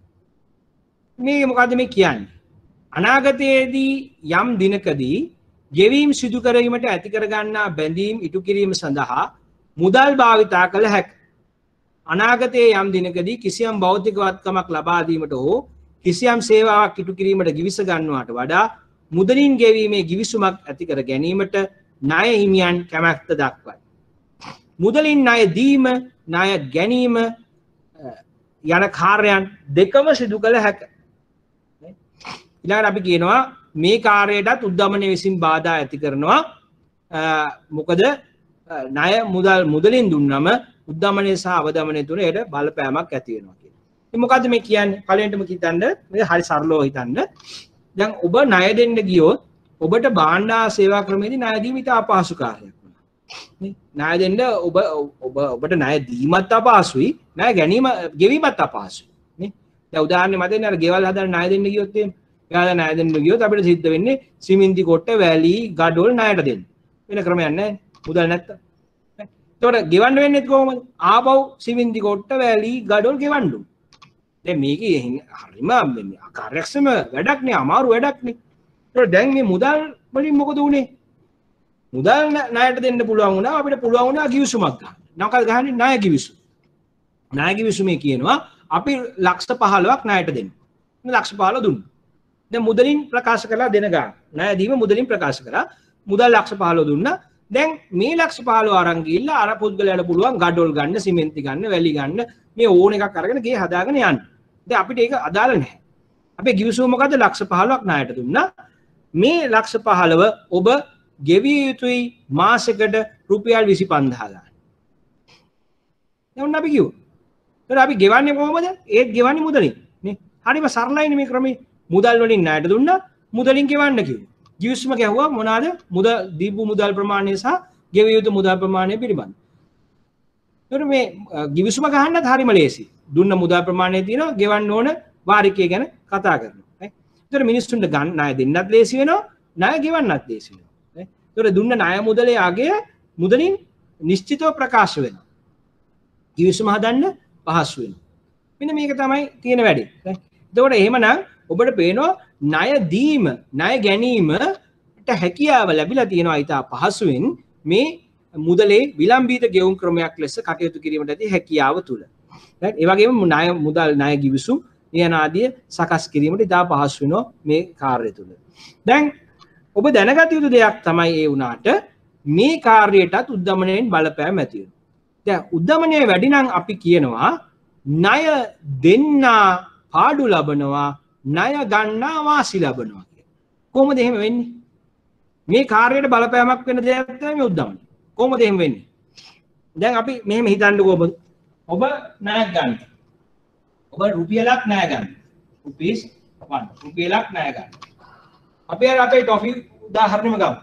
මේ ණය ගන්නේ අපි හිතමු 1995 කියලා. 1995 ඔබ ණය ගන්නවා රුපියලක්. මේ වෙලාවේ 1995 ටොෆි එකක අගය ටොෆි එකක් රුපියල් ටොෆි එකක් 7.25. ටොෆි එකක් 7.25. දැන් මේ රුපියල ඔබ ණයට දෙනවා. ණයට දුන්නම ඒ ණයට ගත්ත කෙනාට පුළුවන් වෙනවා මේ රුපියල වියදම් කරලා කීයක් ගන්නද? ටොෆි 4ක් මිලට ගන්න. ඇයි? මේ රුපියලේ වටිනාකම ටොෆි 4යි. දැන් ඔබ ණයට දුන්නා නේ. දැන් ඔබ කියනවා මේක ගෙවන්න කියලා 1996. නේ? ඔබ 1996 මේ රුපියල ඔබට ගෙවන්න කියලා කියනවා නැවත. right? දැන් අපි හිතමු මෙහෙම බලමු. 1996 ඔබට මේ රුපියල නැවත ලැබෙනවා. ඔබට මේ රුපියල නැවත ලැබෙනවා. මේ රුපියල නැවත ලැබුණාම ඔබ යනවා මාකට් එකට. 1996 දී මාකට් එකේ ටොෆි එක මිල රුපියල් 750. 750. දැන් මොකද වෙන්නේ? දැන් ඔබට ගිහිල්ලා මේ රුපියල පාවිච්චි කරලා ගන්න පුළුවන් කීයද? රුපියලට ඔබට ගන්න පුළුවන් ටොෆි 2යි. ටොෆි 2. දැන් ඔබ ණය දෙන්න. රුපියලක් ණය දුන්නා. ඒ වෙලාවේ මේ රුපියල ණයට නොදී ඔබ ටොෆි ගත්තා නම් ඔබට ටොෆි 4ක් ගන්න තියෙනවා. ඒ රුපියල ඔබට හම්බුණා. කිසිම ප්‍රශ්නයක් වුණේ නැහැ. රුපියල හම්බුණා. කවදාද හම්බුනේ? ඉන ගෞරවද 1996. හම්බුණාම ඔබ ගියා 96 දී ටොෆි එකට මොකද වෙලා තියෙන්නේ? ටොෆියක් 750. එන මොකද වෙලා තියෙන්නේ? මෙන්න මිල මට්ටම ඉහළ ගිහින්. නේ මිල මට්ටම ඉහළ ගිහිල්ලා මිල වැඩි දැන් ටොෆි වල. දැන් ගන්න පුළුවන් කීයද ඔබට ටොෆි දෙක. එහෙනම් මම අහනවා මේ ප්‍රශ්න. ඔබ ණයට දුන්නේ ටොෆි කීයක් වටින රුපියලක්ද? ටොෆි 4ක් වටින රුපියලක් තමයි ණයට දුන්නේ. ඔබට ආවව හම්බුනේ ටොෆි කීයක් වටින රුපියලක්ද? ටොෆි 2ක් වටින රුපියලක්. ඔබට රුපියලක් ඔබ දුන්නා, රුපියල හම්බුණා. කිසිම ප්‍රශ්නයක් වුණේ නැහැ. නමුත් ඒ රුපියලේ වටිනාකම වෙනස්. ණයට දුන්නේ ටොෆි 4ක් වටින රුපියලක්. ණය ගෙවලා ඔබට හම්බුනේ අවුරුද්දකට පස්සේ ටොෆි 2ක් වටින රුපියලක්. ඔන්න අපිට පේනවා උද්දමනයේ තියෙන වෙලාව. ඒ කියන්නේ උද්දමනය කියන්නේ මොකද්ද? මිල මට්ටම් අඛණ්ඩව ඉහළ යාම. නේ? පොදු මිල මට්ටමේ අඛණ්ඩ ඉහළ යාම කාල පරිච්ඡේදයක් තුල. ඉතින් එතකොට මේ මිල මට්ටම් ඉහළ යන වෙලාවක ණය දුන්නොත් මොකද වෙන්නේ? වැඩි වටිනාකමක් ඇති මුදල් ණයට දීලා අඩු වටිනාකමක් ඇති මුදල් නැවත ලබා ගැනීමක් තමයි සිද්ධ වෙන්නේ. ඒතකොට ණය දෙන්නා පාඩු ලබනවා. ණය ගන්නා වාසි ලබනවා කියලා මං කිව්වා. ඇයි එහෙම කියන්නේ? දැන් ඔබ බලන්න 1995 දී ඔබ ණය ගත්තා. ඔබ ණය ගන්නාගේ පැත්තෙන් හිතන්න. ඔබ මේ රුපියල අරන් ගිහිල්ලා ටොෆි ගත්තා. ටොෆි කීයක් ගත්තද ඔබ? ටොෆි 4ක් ගන්න පුළුවන්. ටොෆි 4ක් අරගෙන 1996 දී ඔබ ණය ගෙවුවා. මේ ණය ගෙවන්න ඔබට ටොෆි කීයයිද වියදම් කරන්නේ? ඔබට ටොෆි දෙකක් විකුණපු ගමන් රුපියලක් හම්බ වෙනවා. ඒ රුපියලෙන් ණය ගෙවනවා. තව ටොෆි දෙකක් ඔබට ඉතුරුයි. තව ටොෆි දෙකක් ඔබට ඉතුරුයි. ඒ ටික විකුණුවොත් ඔබට තව රුපියලකුත් හොයාගන්න පුළුවන්. එතකොට දැන් ණය ගන්නාට වාසිය හම්බ වෙලා තියෙන්නේ. ඇයි ඒ? මේ උද්දමනය නිසා. මේ උද්දමනය තුල ණය ගන්නාට වාසිය හම්බ වෙනවා. ඇයි ණය ගත්තේ මොකද? ටොපි 4ක් වටින රුපියලක් තමයි මම ණයට ගත්තේ. මං ගෙව්වේ මොකද? ටොපි 2ක් වටින රුපියලක් තමයි ආපහු ගෙව්වේ. එහෙනම් ඔබට පේනවා උද්දමනය තුල ණය ගන්නා වාසි ලබනවා, ණය දෙන්නෝ පාඩු ලබනවා කියන්නේ. right?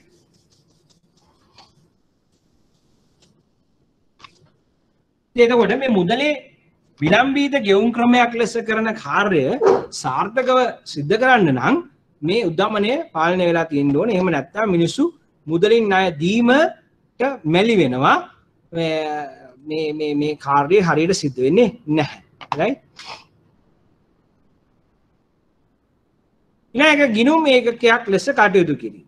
මොකද මේ කියන්නේ? භාණ්ඩ සේවා සහ වෙනත් ගනුදෙනු වල වෙළඳපොලේ අගය මැනිය හැකි මිනුම් දණ්ඩක් වීම.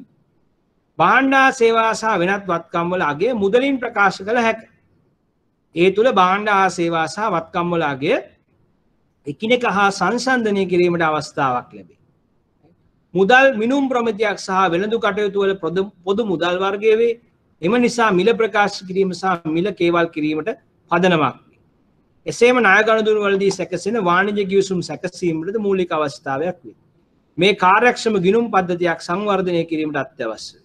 මේ තමයි ගිණුම් ඒකකයක් ලෙස කටයුතු කිරීම. දැන් මේ මොකද්ද මේගොල්ලෝ කියන්නේ?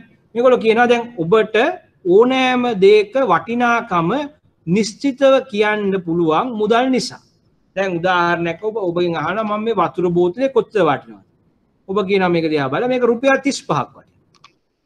ඔබට කියනවා මගේ අහනවා රයිට් මේ ෆෝන් එක කොච්චර වටිනවද? එතකොට ඔබට ඕන කියන්න පුළුවන් ෆෝන් එක ඔන්න රුපියල් 75000 ලක්ෂයක් වටිනවා. ඔබට කියන්න පුළුවන්. එතකොට මේ හැම දෙයක්ම ඔබට මුදලින් ඉතාම පහසුවෙන් කියන්න පුළුවන් මුදල් තියෙන නිසා. මුදල් නැත්තම් කොහොමද වෙන්නේ? දැන් ඒක ඔබ ගේන එක අනුව තමයි කියන්න වෙන්නේ. ඔබ ඇපල් ගෙනාවොත් මට කියන්න වෙනවා බෝතලයක් ඇපල් කොච්චරද කියලා.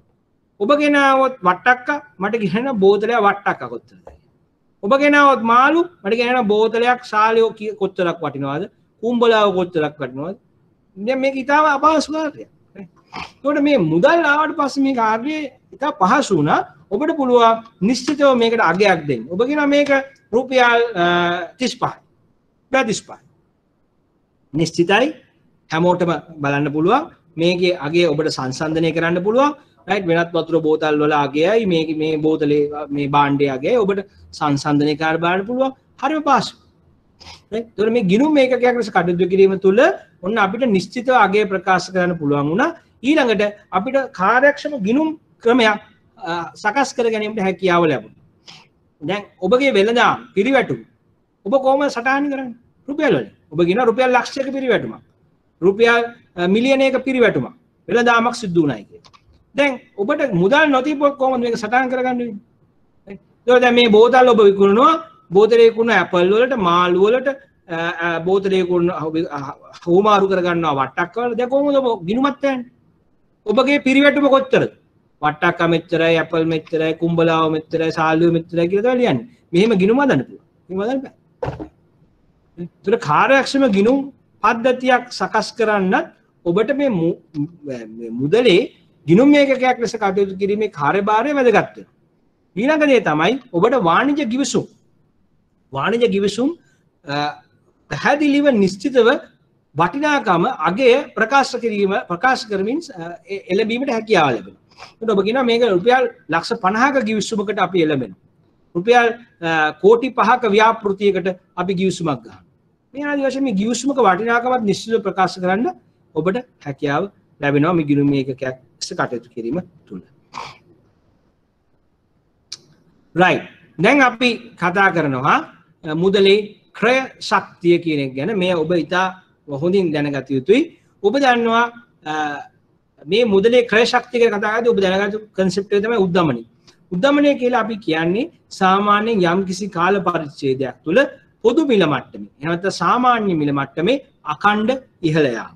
ඒ කියන්නේ ඔබ මාකට් එකට ගිහලා බැලුවොත් ඔබගේ පොදු මිල මට්ටම සාමාන්‍ය මිල මට්ටමක් අරගෙන බැලුවොත් මේ මිල මට්ටම නිරන්තරයෙන් ඉහළ යනවා නම් යම්කිසි කාල පරිච්ඡේදයක් තුළ අඛණ්ඩව ඉහළ යනවා නම් අපි ඔන්න කියන ඔන්න උද්දමනය කියලා. දැන් මේ කියන්නේ මේ එක භාණ්ඩයක් වැඩි වුණාට නෙමෙයි. දැන් කිරිපිටි පැකට් එක මිල වැඩි වුණා කියලා. එහෙම නැත්නම් ඔන්න මේ ගෑස් එකේ මිල වැඩි වුණා. මෙහෙම එක භාණ්ඩයක මිල වැඩි වුණාම අපි ඒකට උද්දමනය කියන්නේ. දැන් ඊළඟට එකපාරට මිල වැඩි වෙනවා අඩු වෙනවා. මිල වැඩි වෙනවා ඊට පස්සේ ආයි මුකුත් වෙන්නේ නැහැ. මේ తాවකාලිකව මිල වැඩි වුණා එතනින් පස්සේ ආයි මුකුත් නැහැ. දැන් ඒකත් අපි උද්දමනය කියලා හඳුන්වන්නේ. මොකද්ද අපි මේ හඳුන්වන්නේ? සමස්ත මිල මට්ටම. ඒ කියන්නේ කිරිපිටි විතරක් නෙමෙයි හැම භාණ්ඩයක්.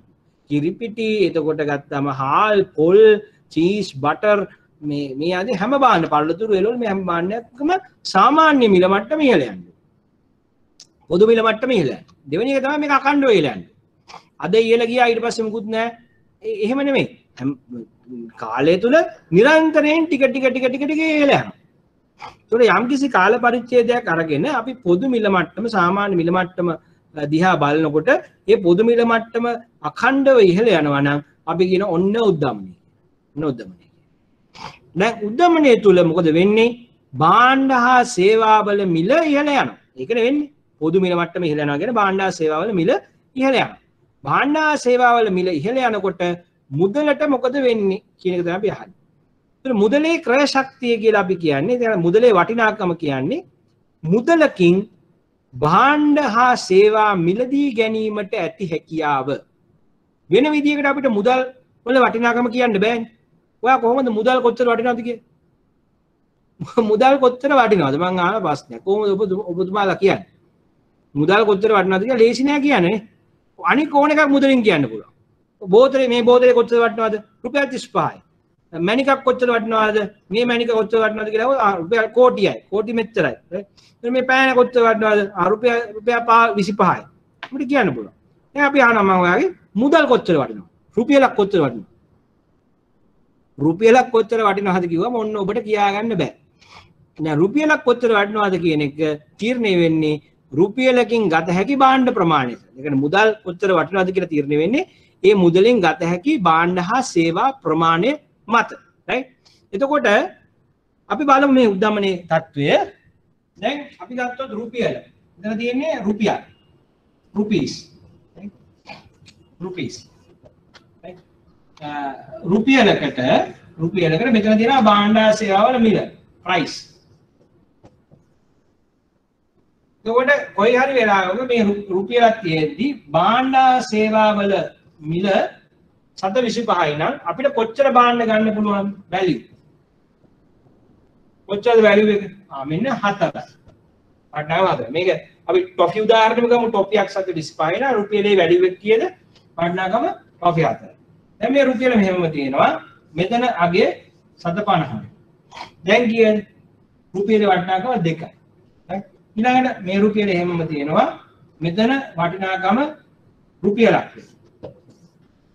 දැන් කියන වටිනාකම ඔන්න රුපියල. වටිනාකම ටොෆි 1යි. රයිට්? මෙතන රුපියල එහෙමම තියෙනවා. මෙතන ප්‍රයිස් එක රුපියල් 2කට යනවා. දැන් කියන වටිනාකම භාගය ටොෆි භාගය. දැන් ඔබට පේනවා මිල අඛණ්ඩව ඉහළ යනවා.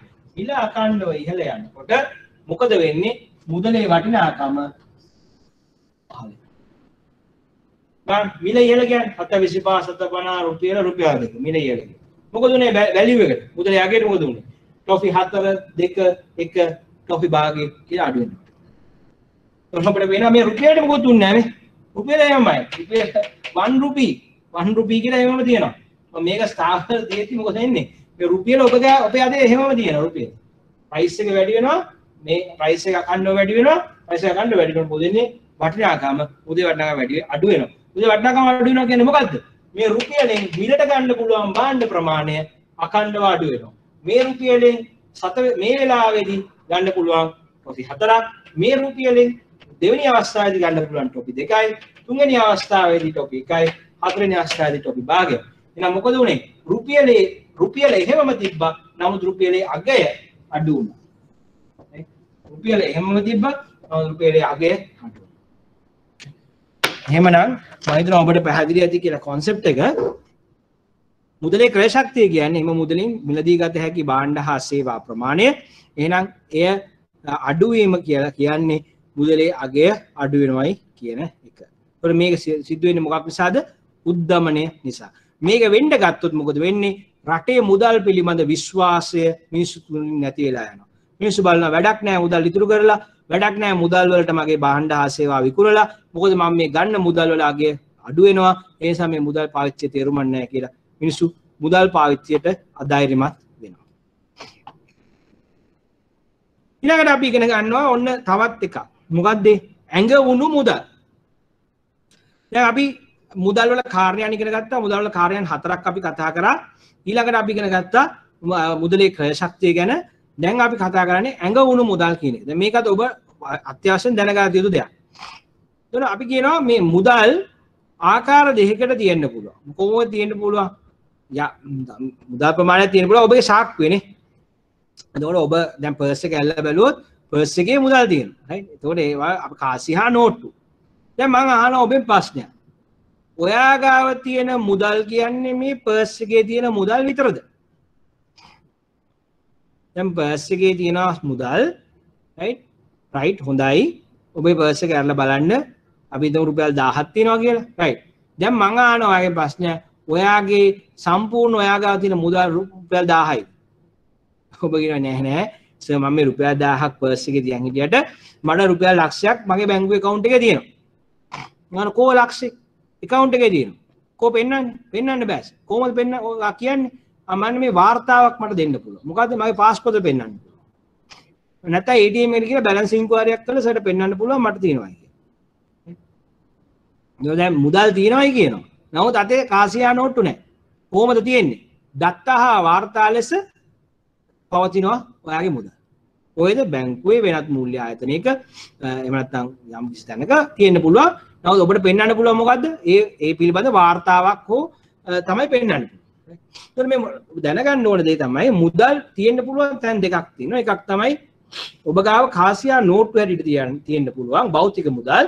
දෙවෙනි එක තමයි ඇඟ වුණු මුදල්. එහෙම නැත්නම් දත්තහා වාර්තා ලෙස තියෙන්න පුළුවන් යම් කිසි තැනක මූල්‍ය ආයතනයක සටහන් වෙලා. රයිට්?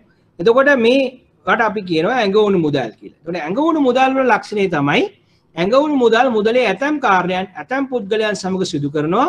ඇඟ වුණු මුදලේ සියලු කාර්යයන් ඉටු නොකරයි. දැන් මේක ඔබ ඉතාමත් හොඳින් දැනගත යුතු දෙයක් තමයි මේක මුදලේ කාර්යයන් හතරම සිදු කරන්නේ නැහැ. කාර්යයන් හතරම සිදු කරන්නේ නැහැ. නමුත් ඇතම් කාර්යයන් සිදු කරනවා. උදාහරණ මොනවද? රයිට් අපි ගමුකෝ ක්‍රෙඩිට් කාඩ් පත. ක්‍රෙඩිට් කාඩ් පත විනිමය මාධ්‍යයක් ලෙස කටයුතු කරනවා. නේ? අනිවාර්යයෙන්ම ඔබට ක්‍රෙඩිට් කාඩ් පත භාවිතා කරලා භාණ්ඩ සේවා මිලට ගන්න පුළුවන්. යම ආනෝබෙන් තව ප්‍රශ්න. දැන් ක්‍රෙඩිට් කාඩ් පත ගිණුම් මේකකයක් ලෙස කටයුතු කරනවා. ඔබ කියනවාද මේ බෝතලේ ක්‍රෙඩිට් කාඩ් පත් මෙච්චරයි කියලා? කියන්න බෑ ඔබට නේ. එතකොට එහෙනම් මුදලේ විනිමය මාධ්‍යයක් ලෙස කටයුතු කරනවා ගිණුම් මේකකයක් ලෙස කටයුතු කරන්නේ. මේ කාර්ය මුදලේ තියෙනවා ප්‍රධාන කාර්ය හතරක්. ඇඟවුණු මුදල් ගත්තොත් මේ කාර්යයන් වලින් අනිවාර්යෙන් හතරම කරන්නේ නැහැ. තුනක් හෝ දෙකක් හෝ එකක් කරන්න පුළුවන්. රයිට්? නමුත් අනිවාර්යෙන් හතරම කරන්නේ නැහැ. සියලු කාර්යයන් ඉෂ්ට කරන්නේ නැහැ. දෙවැනි ප්‍රධාන ලක්ෂණය තමයි මුදල් මෙන් සියලු දෙනා පොදුවේ පිළි නොගන්නා වූ අතර ඒවා පිළිගන්නා සීමිත පිරිසක් අතර ගනුදෙනු කිරීමට තමයි භාවිතා වෙන්නේ. හැමෝම මේක පිළිගන්නේ නැහැ. right? දැන් අපි උදාහරණයක් ලෙස අපි කියනවා විලම්බීද මුදල් කියන්නේ ඇඟවුණු මුදල් වලටද සර්? නෑ. විලම්බීත ගෙවුම් ක්‍රමයක් කියලා කිව්වේ මොකද්ද අපි? ණය ගෙවීමට සහ ණය ගැනීමට මුදල් භාවිතා කළ හැකි කියන්නේ. වෙන දෙයක් නෙමෙයි අපි කිව්වේ මේක ඒ මුදලේ කාර්යයක්. මුදලේ කාර්යයක්. ඇඟවුණු මුදල් කියන්නේ එහෙම යන්නේ. ඇඟවුණු මුදල් කියන්නේ මුදල් වගේ මුදල් නෙමෙයි. දැන් අපි ගත්තොත් ෆේක් ප්‍රොෆයිල්. අපි කියමු චාර්ලි චැප්ලින් වගේ රඟපානවා. එතකොට එයා චාර්ලි චැප්ලින් කරන හුඟක් දේවල් කරනවා. නමුත් එයා චාර්ලි චැප්ලින්ගේ හැමදේම කරන්නේ නැහැ. එහෙමනම් එයා චාර්ලි චැප්ලින්ම වෙනවනේ. එහෙම වෙන්නේ නැහැ. දැන් ජෝතිපාල වගේ සින්දු කියනවා. නමුත් එයා ජෝතිපාල නෙමෙයි. එයාගේ සියලුම තියෙන කටහඬ අලංකාරයන් සහ ලක්ෂණ එයාට නැහැ. යම් යම් දේවල් තියෙනවා. ළඟින් යනවා නේ. ළඟින් යනවා කියලා අපි කියනවා. ඒ වගේ තමයි මේකත්. මේ මුදලේ ඇතම් කාර්යයන් ඉටු කරනවා. නමුත් මුදලේ සියලු කාර්යයන් ඉටු කරන්නේ නැහැ.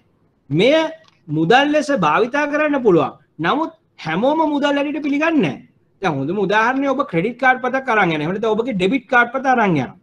දැන් මේ ඩෙබිට් කාඩ් පත ක්‍රෙඩිට් කාඩ් පත අරන් ගිහිල්ලා ඔබට පුළුවන් කාගේස් එකේ කීල්ස් එකේ ආපිකෝ එකේ ස්පාස් සුපර් මාකට් එකේ ගනුදෙනු කරන්න. ඔබට පුළුවන් කේල්ලවරියක් මිලට ගන්න කාගේස් එකට ගිහිල්ලා. ඔබට පුළුවන් කේල්ලවරියක් මිලට ගන්න කීල්ස් එකට ගිහිල්ලා. ඔබේ ක්‍රෙඩිට් කාඩ් පත දෙන්න. ඇයි ඒ කීල්ස් එකේ කාගේස් එකේ ආපිකෝ එකේ ක්‍රෙඩිට් කාඩ් පත පිළිගන්න. ඒකට ගනුදෙනු කරනවා. right? ඒගොල්ලෝ කෙසෙල් විකුණන්න කැමතියි. right? දැන් ඔබ යනවා මේ පොලට.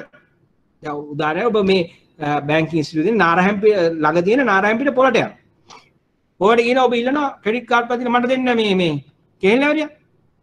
දැන් මේ පොලේ ඉන්න මේ බිම දාගෙන පේමන්ට් එක විකුණන ගියාම මේ කාඩ් පත ගැන අවබෝධයක් නැහැ. මෙයා ඕනනම් කාඩ් පතෙන් ඔබට කේල්ලවරියක් කපලා දෙන්න. ඕක කේල්ලවරිය විකුණන්න කැමති නැහැ ක්‍රෙඩිට් කාඩ්. මේ මහත්තයා මේවට දෙන්න සල්ලි දෙන්න. මම මේව ගන්නෑ. මට ඔය කාඩ් තේරෙන්නේ නැහැ මහත්තයා. මට දෙන්න සල්ලි. දැන් මේ මොකද කියන්නේ? මොහු මේක පිළිගන්නේ. ඕ ගෙවීම් මාධ්‍යයක් ලෙස මේක පිළිගන්නේ. ඉතින් මොකද්ද මේ අපි කියන්නේ මේක තමයි ලක්ෂණේ.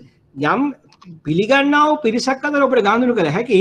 නමුත් හැමෝම පොදුවේ පිළිගන්නේ. නමුත් කාසියා නෝට්ටු හැමෝම පොදුවේ පිළිගන්නවා. කාසියා නෝට්ටු හැමෝම පොදුවේ පිළිගන්නවා. ඉතින් දැන් ඔබ චෙක් පතක් අරන් ගියත් මේක තමයි. දැන් ඔබට චෙක් පතකින් ගෙවන්න පුළුවන්. නේද? ඔබ චෙක් පතකින් ගිහිල්ලා චෙක් පත් බාර ගන්න කැමති පුද්ගලයොත් එක්ක ගනුදෙනු කරන්න පුළුවන්.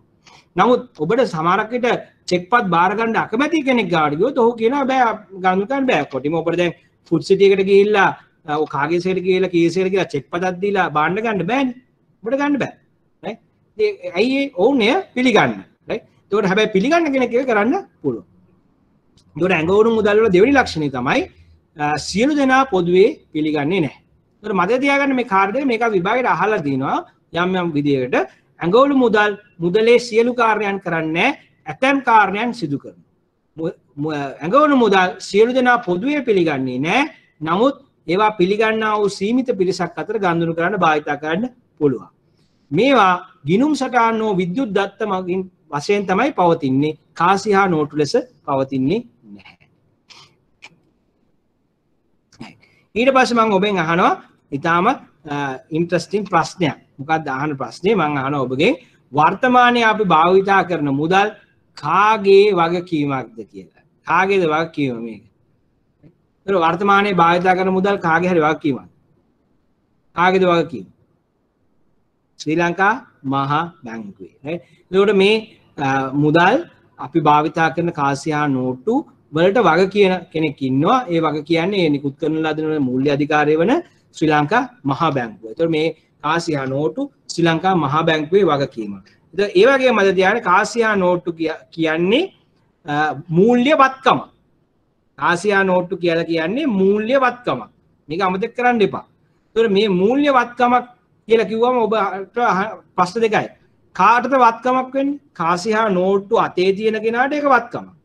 කාගේද වගකීම? ඒ නිකුත් කරපු ශ්‍රී ලංකා මහා බැංකුව. ඒකට ඇයි මූල්‍යවත්කමක් කියන්නේ? මේට හිමිකම් පෑමක් තියෙනවා. ඔබට පුළුවන් මෙහි අගය ඉල්ලා සිටින්නට මේ අගය පිළිබඳ වග කියන පාර්ශවය. ඒකට හිමිකම් පෑමක් තියෙන දෙයක්. ඔබගේ වත්කම. මොන වගේ වත්කමද? මූල්‍යවත්කම. ඒකට මුදල් යන මූල්‍යවත්කම. කි මුදල් වල වගකීම දරන්නේ කවුද? ඒ නිකුත් කරන ලැබූ බලාධිකාරී වෙන ශ්‍රී ලංකා මහා බැංකුව විසින්. right? එතකොට මුදල් නීති පනතේ යටතේ ශ්‍රී ලංකාවේ ව්‍යවහාර මුදල් නිකුත් කිරීමේ අධිකාරී බලය ලබා දීලා තියෙන්නේ ශ්‍රී ලංකා මහා බැංකුවට. අපි කාටවත් බෑ මේ මුදල් නිකුත් කරන්න යන්න. right? දෙකන ඔන්න අපිට ඒවට බලේ නැහැ. දැන් බලන්න එපා. අපි ඔක්කොම මේ මුදලක් පිළිගනිමු කියලා හිතාගෙන ඔබට බෑ මුදල් අච්චු ගහලා ගනුදෙනු කරන්න යන්න. එහෙම කරන්න ගියොත් ඔබට පුළුවන් බන්ධනාගාරයේ ඒ සිදු කරන්න. හරි. ඒ හැරෙන්න මේ සාමාන්‍ය ජීවිතේ මුදල් අච්චු ගහන එක ඔබට කරන්න බෑ. එහෙම කරොත් ඔබව අත්අඩංගුවට ගන්න. ඇයි ඔබට බලයක් නැහැ. බලය ලබා දීලා නැහැ. හරි. බලය තියෙන කාටද? මුදල් නීති පනතයට බලය දීලා තියෙන්නේ ශ්‍රී ලංකා මහ බැංකුවට. එතකොට වෙනත් කෙනෙකුට මුදල් නිකුත් කිරීම ලංකාව තුල සිදු කරන්නට බෑ. එතකොට ශ්‍රී ලංකා මහ බැංකුව නිකුත් කරන මුදල් අපි හඳුන්වනවා විශේෂ නමකින්. අපි කියනවා පදනම් මුදල්, සංචිත මුදල් හෝ අධි බලති මුදල් කියලා. එතකොට මේක ඔබ මතක තියාගන්න ඉදිරි පාඩම් වලදී ඔබට මේක අවශ්‍ය වෙනවා කතා කරන්න. දැන් ඊළඟට අපි තවත් ප්‍රශ්නයකට එනවා. මුදල් විශ්වාසයෙන් මහ ජනතාව පිළිගැනීමට අවශ්‍ය මූලික සාධක මොනවාද? දැන් මෙච්චර කතා කරපු ඒවායින් මේකට උත්තර දෙන්න පුළුවන්. පළවෙනි එක තමයි මුදලේ වටිනාකම ස්ථායී විය යුතුය. ඒක අපි දන්නවා අපි කවුරුත් කැමති නෑ මුදලේ අගය පිරිහෙනවා නම් ඒ මුදල් රැස් කරන්න, ඒවා භාවිත කරන්න. ඒ නිසා මුදලේ අගය ස්ථාවර විය යුතුය. විවිධ වටිනාකමින් යුතු ව්‍යවහාර මුදල්, කාසියා නෝට්ටු හිඟයකින් තොරව පැවතිය යුතුය. ඒතකොට අපි කැමති මුදල් වලින් ගණනදෙනු කරන්න, මුදල් වලින් ඕනෑම කුඩා ගණනදෙනුවක් කරන්න කාසියා නෝට්ටු අපි ගාව තියෙනවා. නැත්නම් අපිට කරන්න අමාරුයි. කාසියා නෝට්ටු වංචනිකව මුද්‍රණය කිරීම වැළැක්විය යුතුයි. එතකොට මේ කාසි නෝට්ටු නිකුත් කිරීමේදී අපි දන්නවා කොලේ ඉඳලා ඒක ප්‍රින්ටින් දක්වා සිකියුරිටි ෆීචර්ස් දාලා ඉතාලවත් ආරක්ෂිතව තමයි මේවා ප්‍රින්ට් කරන්නේ. හැමෝටම ප්‍රින්ට් කරන්න බෑ. ඒ නිසා වංචනිකව මුද්‍රණය කිරීම වළක්වන්න ඕනේ. ඒ සඳහා නීති රීති ගන්නලා ඒව කරන පොත්ගොල්ලෝ අල්ලගෙන උන්ට දඬුවම් ලබා දෙන එක නවත්තන්න. එහෙම නැත්නම් මිනිස්සු රැවටීමට ලක් වෙනවා, කරගෙන යන්න බෑ. ඊළඟට කාසියා නෝට්ටු පහසුවෙන් හඳුනාගත හැකි විය යුතුයි. පහසුවෙන් හඳුනා ගන්න පුළුවන් වෙනවා. එහෙම නැත්නම් මිනිස්සු ගණනදෙනු කරන්න පෙළඹෙන්නේ නැහැ. මොකද අපිට මේ හඳුනා ගන්න බැරි නම් අපි කැමති නෑ හඳුනන්නේ නැති දේවල් වලට තමන්ගේ භාණ්ඩ සේවා ලබා දෙන්න. ඊළඟ එක තමයි වෙනත් රටවල මුදල් දේශීය මුදලට ආදේශක ලෙස යොදා ගැනීමට නොහැකි වෙන්නේ. දැන් අපිට හිතනොත් නෑ අපි ලංකාවේ රුපියල් වලින් ගණනදෙනු ගන්න. අපි ඩොලර් වලින් ගණනදෙනු කරනවා. එහෙම කරන්න ගියොත් මොකද වෙන්නේ? ඔන්න මිනිස්සු ලංකාවේ රුපියල් අයින් කරලා දානවා. මිනිස්සු කියනවා රයිට් මගේ භාණ්ඩ සේවා විකුණන ඩොලර් වල. එතකොට ඔන්න රුපියල් භාවිත කරන්නේ නැහැ මිනිස්සු වෙනත් විදේශ රටක මුදල් භාවිත කරනවා. එහෙම කරන්න ගියොත් අපේ රටේ මුදල් පිළිගැනීම අයින් වෙලා වෙනත් රටවල් වල මුදල් වලට භාණ්ඩ සේවා විකිණීම මිලදී ගැනීම සිදු කරන්න පුළුවන්. එහෙම කරන්න දෙන්න බෑ. දැන් ඒක කරන්න බෑ කියලා නීතිය මගින්ම දක්වලා තියෙනවා. ඔබට බෑ ඔබගේ සේවාවන් ඩොලර් වලට විකුණන්න අවසරයකින් තොරව. ඔබ ඒ සඳහා විශේෂ අවසරයක් ලබා ගන්න. විශේෂ අවසරයක් ලබා ගත්තොත් තමයි ඔබට පුළුවන් ඩොලර් වලින් භාණ්ඩ සේවා නිකුත් මේ විකිණීම. එහෙම නැත්නම් ඔබ කරන්න ඕනේ භාණ්ඩ සේවා විකුණන්න ඕනේ ශ්‍රී ලංකා රුපියල් වලින් මිලදී ගැනීමට භාවිත කරන්න ශ්‍රී ලංකා රුපියල්. එහෙම නොකළොත් මිනිස්සු මේ මුදල් පිළිගන්නේ නැහැ. ඒ වෙනුවට වෙනත් රටවල් වල මුදල් භාවිත කරන්න පෙළඹෙන.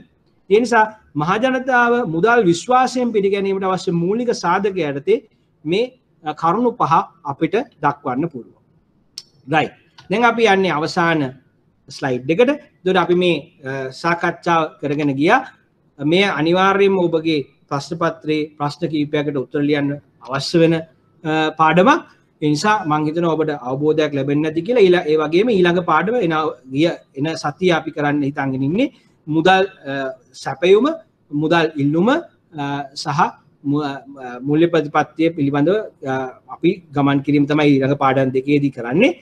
වෙත ගමන් කිරීම ඒ සඳහා මේ දැනුම ඔබට අවශ්‍ය වෙනවා. දැන් අපි බලමු ඉගෙනුම් ක්‍රියාකාරකම්. අපි මේ කතා කරපු දේවල් වලට ඔබ කොහොමද ඔබගේ දැනුම තවත් වර්ධනය කරගන්නේ? අපි අහන ප්‍රශ්නයක් ක්‍රෙඩිට් කාඩ් පත් ජංගම මුදල් ඇඟවුණු මුදල් ලෙස හඳුන්වන්නේ ඇයි? දැන් ඔබට මේකට උත්තර ලියන්න පුළුවන් වෙන්න ඕන. කොහොමද ලියන්නේ? දැන් ඔබ කියනවා රයිට් ක්‍රෙඩිට් කාඩ් පතක් මුදලේ ඇතැම් කාර්යයන් සිදු කරද මුදලේ සියලුම කාර්යයන් ඉටු නොකරයි. උදාහරණ ලෙස ක්‍රෙඩිට් කාඩ් පතකින් භාණ්ඩ සේවා මිලට ගත හැක විනිමය මාධ්‍යයක් ලෙස කටයුතු කරයි.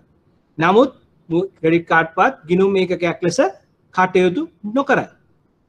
ඒක ඔන්න පළවෙනි දේ. දෙවෙනි එක මොකක්ද කියන්නේ? දෙවෙනි එකේ කියනවා ක්‍රෙඩිට් කාඩ් පත් සාමාන්‍ය ව්‍යවහාර මුදල් කාසියා නෝට්ටු ලෙස සියලු දෙනා පිළි නොගනී. මෙය පිළිගන්නා වූ සීමිත වෙළඳුන් පිරිසක් සමග පමණයි ගණනදෙනු කරන්න පුළුවන්. ඔන්න උත්තරේ. එතකොට ඔබ දන්නවා ඇඟවුණු මුදල් වල ලක්ෂණය මොකද්ද? ඒ ලක්ෂණය අනුව මේක ඔබට උත්තර දෙන්න පුළුවන්. ඊළඟට අපි කියනවා මුදලේ ආර්ථික කාර්යභාරය කෙටියෙන් පැහැදිලි කරන්න. දැන් මොකද්ද ඔබට කියන්න ඔබට පුළුවන් රයිට්. මුදලේ ආර්ථික කාර්යභාරය විනිමය මාධ්‍යයක් ලෙස කටයුතු කිරීම, ගිණුම් මේකකයක් ලෙස කටයුතු කිරීම, විලම්භිත ගෙවුම් මාධ්‍යයක් ලෙස කටයුතු කිරීම, ඊළඟට වටිනාකමේ සන්නිධියක් ලෙස කටයුතු කිරීම. මේ පිළිබඳව ඔබට පිළිතුරු සකස් කරලා දෙන්න පුළුවන් මේ ප්‍රශ්නෙට. ඊළඟට ඔබගෙන් අහනවා උද්දමනය මගින් මුදලේ ආර්ථික කාර්යභාරයන් සිදු කිරීමට බාධා කරන්නේ කෙසේද? අන්න මෙතනදී ඔබගේ විශ්ලේෂණාත්මක දැනුම භාවිතා කරමින් පිළිතුරු යන්න ඕනේ. ඔබ කියනවා මිනිස්සු විනිමය මාධ්‍යයක් ලෙස භාණ්ඩ සේවා හුවමාරු කර ගැනීමට මුදල් යොදා ගන්න. දැන් මුදල් වල අගය හැමදාම පිරිනවනවා නම් උද්දමනය නිසා මුදලේ අගය අඩු වෙනවා නම් ඒ මුදල් භාණ්ඩ සේවා සඳහා හුවමාරු මාධ්‍යයක් ලෙස මිනිස්සු පිළිගන්න කැමති වෙන්නේ නැහැ. මොකද ඔයා අපිට ඔබගේ භාණ්ඩ විකුණන මුදල් වලට ඒ හම්බෙන මුදලේ අගය පහුවෙන්දට අඩු වෙලා. ඉතින් ඔබ කියනවා මට එපා මම විකුණන්නේ නැහැ භාණ්ඩ මුදල් වලට. මම භාණ්ඩ වලටම තමයි හුවමාරු කරන්නේ. නැවත ආයි බාට ක්‍රමයට යන්න වෙනවා. ඇයි? ඔබ විකුණන මුදල් වල අගය හැමදාම අඩු වෙනවා නම් අගය අඩු වෙන දෙයකට ඔබ මොකටද භාණ්ඩ විකුණන්නේ? ඔබ ඒකට පෙළඹෙන්නේ නැහැ. ඉතින් ඊළඟට අපි ගියා වටිනාකමේ සන්නිධිය. දැන් මුදල් රැස් කරනවා. රැස් කරන මුදලේ අගය හැමදාම අඩු වෙනවා. එහෙනම් ඔබ මුදල් රැස් කරනවා. ඔබ මුදල් රැස් කරන්නේ නැහැ. ඔබ මොකද කරන්නේ? භාණ්ඩ රැස් කරනවා. ඇයි? භාණ්ඩ මිල ඉහළ යනවා. ඒ නිසා භාණ්ඩයක් රැස් කරගත්තම වඩා හොඳයි. අපි අර කතා කරපු උදාහරණය හැටියට ටොෆි 4ක් තියාගන්න එක වටිනවා රුපියල තියාගන්නට වඩා. මොකද ටික දවසකින් ටොෆි විකුණුවාම අර ඊට වඩා ලොකු ලාභයක් ලැබෙනවා මුදල් රැස් කරනකොට වඩා. ඉතින් එහෙමනම් ඔන්න මිනිස්සු අධෛර්යමත් වෙනවා මුදල් රැස් ගන්න. ඊළඟට මොකද්ද? විලම්භිත ගෙවුම් ක්‍රමයක්. දැන් අපි කතා කරා උද්දමනයේ තිබ්බොත් මොකද වෙන්නේ? ණය දෙන්නෝ පාඩු ලබනවා, ණය ගන්නා ලාභ ලබනවා. අන්න එහෙනම් කැමති වෙනවද මේ මුදල් වලින් මේ ගනුදෙනු කරන්න? කැමති වෙන්නේ නැහැ. ඊළඟට අනිත් එක ගිණුම් මේකකයක් ලෙස කටයුතු කිරීම. දැන් හැමදාම ඔබ ප්‍රයිස් කරනවා ඒ ප්‍රයිස් එක හැමදාම වෙනස් කරන්න. එහෙමනම් ඔබ මුදලින් ප්‍රයිස් කරන්න අකමැති නේ. මේ බෝතලයක අගය අරගෙන හැමදාම මේකේ ප්‍රයිස් ටැග් එක වෙනස් කර ඉන්න වෙනවා නම් ඔබ කැමතිද මේක මුදල් වලින් ප්‍රයිස් කරන්න? ඔබ ඊට වඩා හොඳයි වෙන බාන්ඩ් එකක වෙනත් රටක මුදලකින් ප්‍රයිස් කරනවා කියලා ඔබ හිතනවා. රයිට්. ඉතින් මේ ආනුව බලනකොට ඔබට සාකච්ඡා කරන්න පුළුවන් ඔබගේ විශ්ලේෂණාත්මක හැකියාව භාවිතා කරමින් මේ උද්දමනයේ කොහොමද මුදලේ ආර්ථික කාර්යභාරයන් සිදු කිරීමට බාධා කරන්නේ කියලා. ඊළඟට විද්‍යුත් මුදල් භාවිතයේ වාසිය අවාසි දක්වා විද්‍යුත් මුදල් භාවිතයේ ප්‍රචලිත කිරීමට ඇති අභියෝග ජය ගැනීමට කළ යුතු දේ පහදන්න. එතකොට අපි කතා කරන්නේ මේ වාසි සහ අවාසි. මොනවද මේ අපිට කරන්න පුළුවන් දේවල් තියෙන්නේ? අපිට පුළුවන් මිනිසුන්ගේ විද්‍යුත් මුදල් භාවිතය පිළිබඳ සාක්ෂරතාවය එහෙම නැත්නම් අපි කියන පරිගණක දැනුම තාක්ෂණික සාක්ෂරතාවය වර්ධනය කරලා ඒවා භාවිතයට වුන් පොළඹවන්න. දෙක තමයි මේවා පහසුවෙන් භාවිතා කරන්න පුළුවන් විදිහට පහසුකම් යටිතල පහසුකම් සකස් කිරීම. දැන් විද්‍යුත් මුදල් භාවිතා කරන්න බෑනේ ඔබට අන්තර්ජාල පහසුකම් නැත්නම් ඒවා සකස් කිරීම. දැනුවත් කිරීම. මේ යනාදී වශයෙන් ඔබට පුළුවන් මේ පිළිබඳව සාකච්ඡා කරලා කොහොමද අපි මේක කරන්නේ කියලා නිර්මාණශීලී ලෙස පිළිතුරු ලියන්න. දැන් රන් මිනුම් ක්‍රමය සහ වර්තමානයේ අපි භාවිතා කරන මුදල් අතර ඇති වෙනස්කම් මොනවාද? මොකද්ද ප්‍රධාන වෙනස්කම? රන් මිනුම් ක්‍රමයේදී ඒ මුදලේ වටිනාකමට සාපේක්ෂව ඔබට වත්කමක් තිබ්බා. දැන් මුදල් වල මොකද්ද? මුදල් වලට දැන් බලය ලැබිලා තියෙන්නේ වටිනාකම ලැබිලා තියෙන්නේ ඒට අදාළ නීති රීති මගින්. දැන් ඒකට වෙන වත්කමක් නැහැ. දැන් මුදල් දීලා රත්තරන් ඉල්ලන්න බෑ. දැන් මුදල් වලට වටිනාකම ලැබෙන්නේ ඒට අදාළ නීති රීති සහ මූල්‍ය අධිකාරිය මගින් ලබා දෙන වටිනාකම තුල. ඊළඟට අපි කතා කරනවා අතත්්‍ය මුදල් භාවිතය සහ යටි අවදාන. රයිට්. මේක අපි සාකච්ඡා කරා. දැන් ඔබට පුළුවන් ඒ පිළිබඳව නිර්මාණාත්මක පිළිතුරක් ලියන්න. ඊළඟට අපි කියනවා කාසියා නෝට්ටු භාවිතා කරනවා වෙනුවට සංඛ්‍යාංක මුදල් භාවිතයේ වාසිය අවාසි සාකච්ඡා කරන්න. ඔබ දන්නවා මේ අවුරුද්ද මහා බැංකුව විසින් නම් කරා ඩිජිටල් කරන්සිස් වලට යන ඩිජිටල් ඉකොනොමි එකට යන වර්ෂයක් ඇරෙන්න. ඉතින් මේක තමයි අනාගතයේ කාසියා නෝට්ටු භාවිතා කරනවා වෙනුවට ඩිජිටල් මුදල් භාවිතා කරමින් ඉදිරියට යාම. ඔබට පුළුවන් මහා බැංකුව වෙබ්සයිට් එකට ගියාම මේ සඳහා නිකුත් කරපු බ්‍රෝචර්ස් මේ දේවල් බලන්න. ඉතින් ඒවා බලලා ඔබට පුළුවන් අපි කතා කරපු දේවල් අද සාකච්ඡා කරපු දේවල් උපයෝගී කරගනිමින් මේ සඳහා පිළිතුරු ලියන්න. right? එහෙමනම් අපි අපේ තුන්වන පාඩම අවසන් කරනවා. මම හිතනවා ඔබට පාඩම පිළිබඳව හොඳ අවබෝධයක් ලැබෙන්නේ නැති කියලා. එන සතියේ අපි මුදල් සැපයීම, මුදල් ඉල්ලුම සහ ඒවට අදාළ ගණනය කිරීම යන ආදී සාකච්ඡා කිරීමට බලාපොරොත්තු වෙනවා. එහෙමනම් බොහොම ස්තුතියි. මේ ප්‍රශ්න වලට පිළිතුරු ලියලා පසුගිය ප්‍රශ්න පත්‍ර කරලා ඔබ සූදානම් වෙන්න ඉදිරි පාඩම් වලට. බොහොම ස්තුතියි.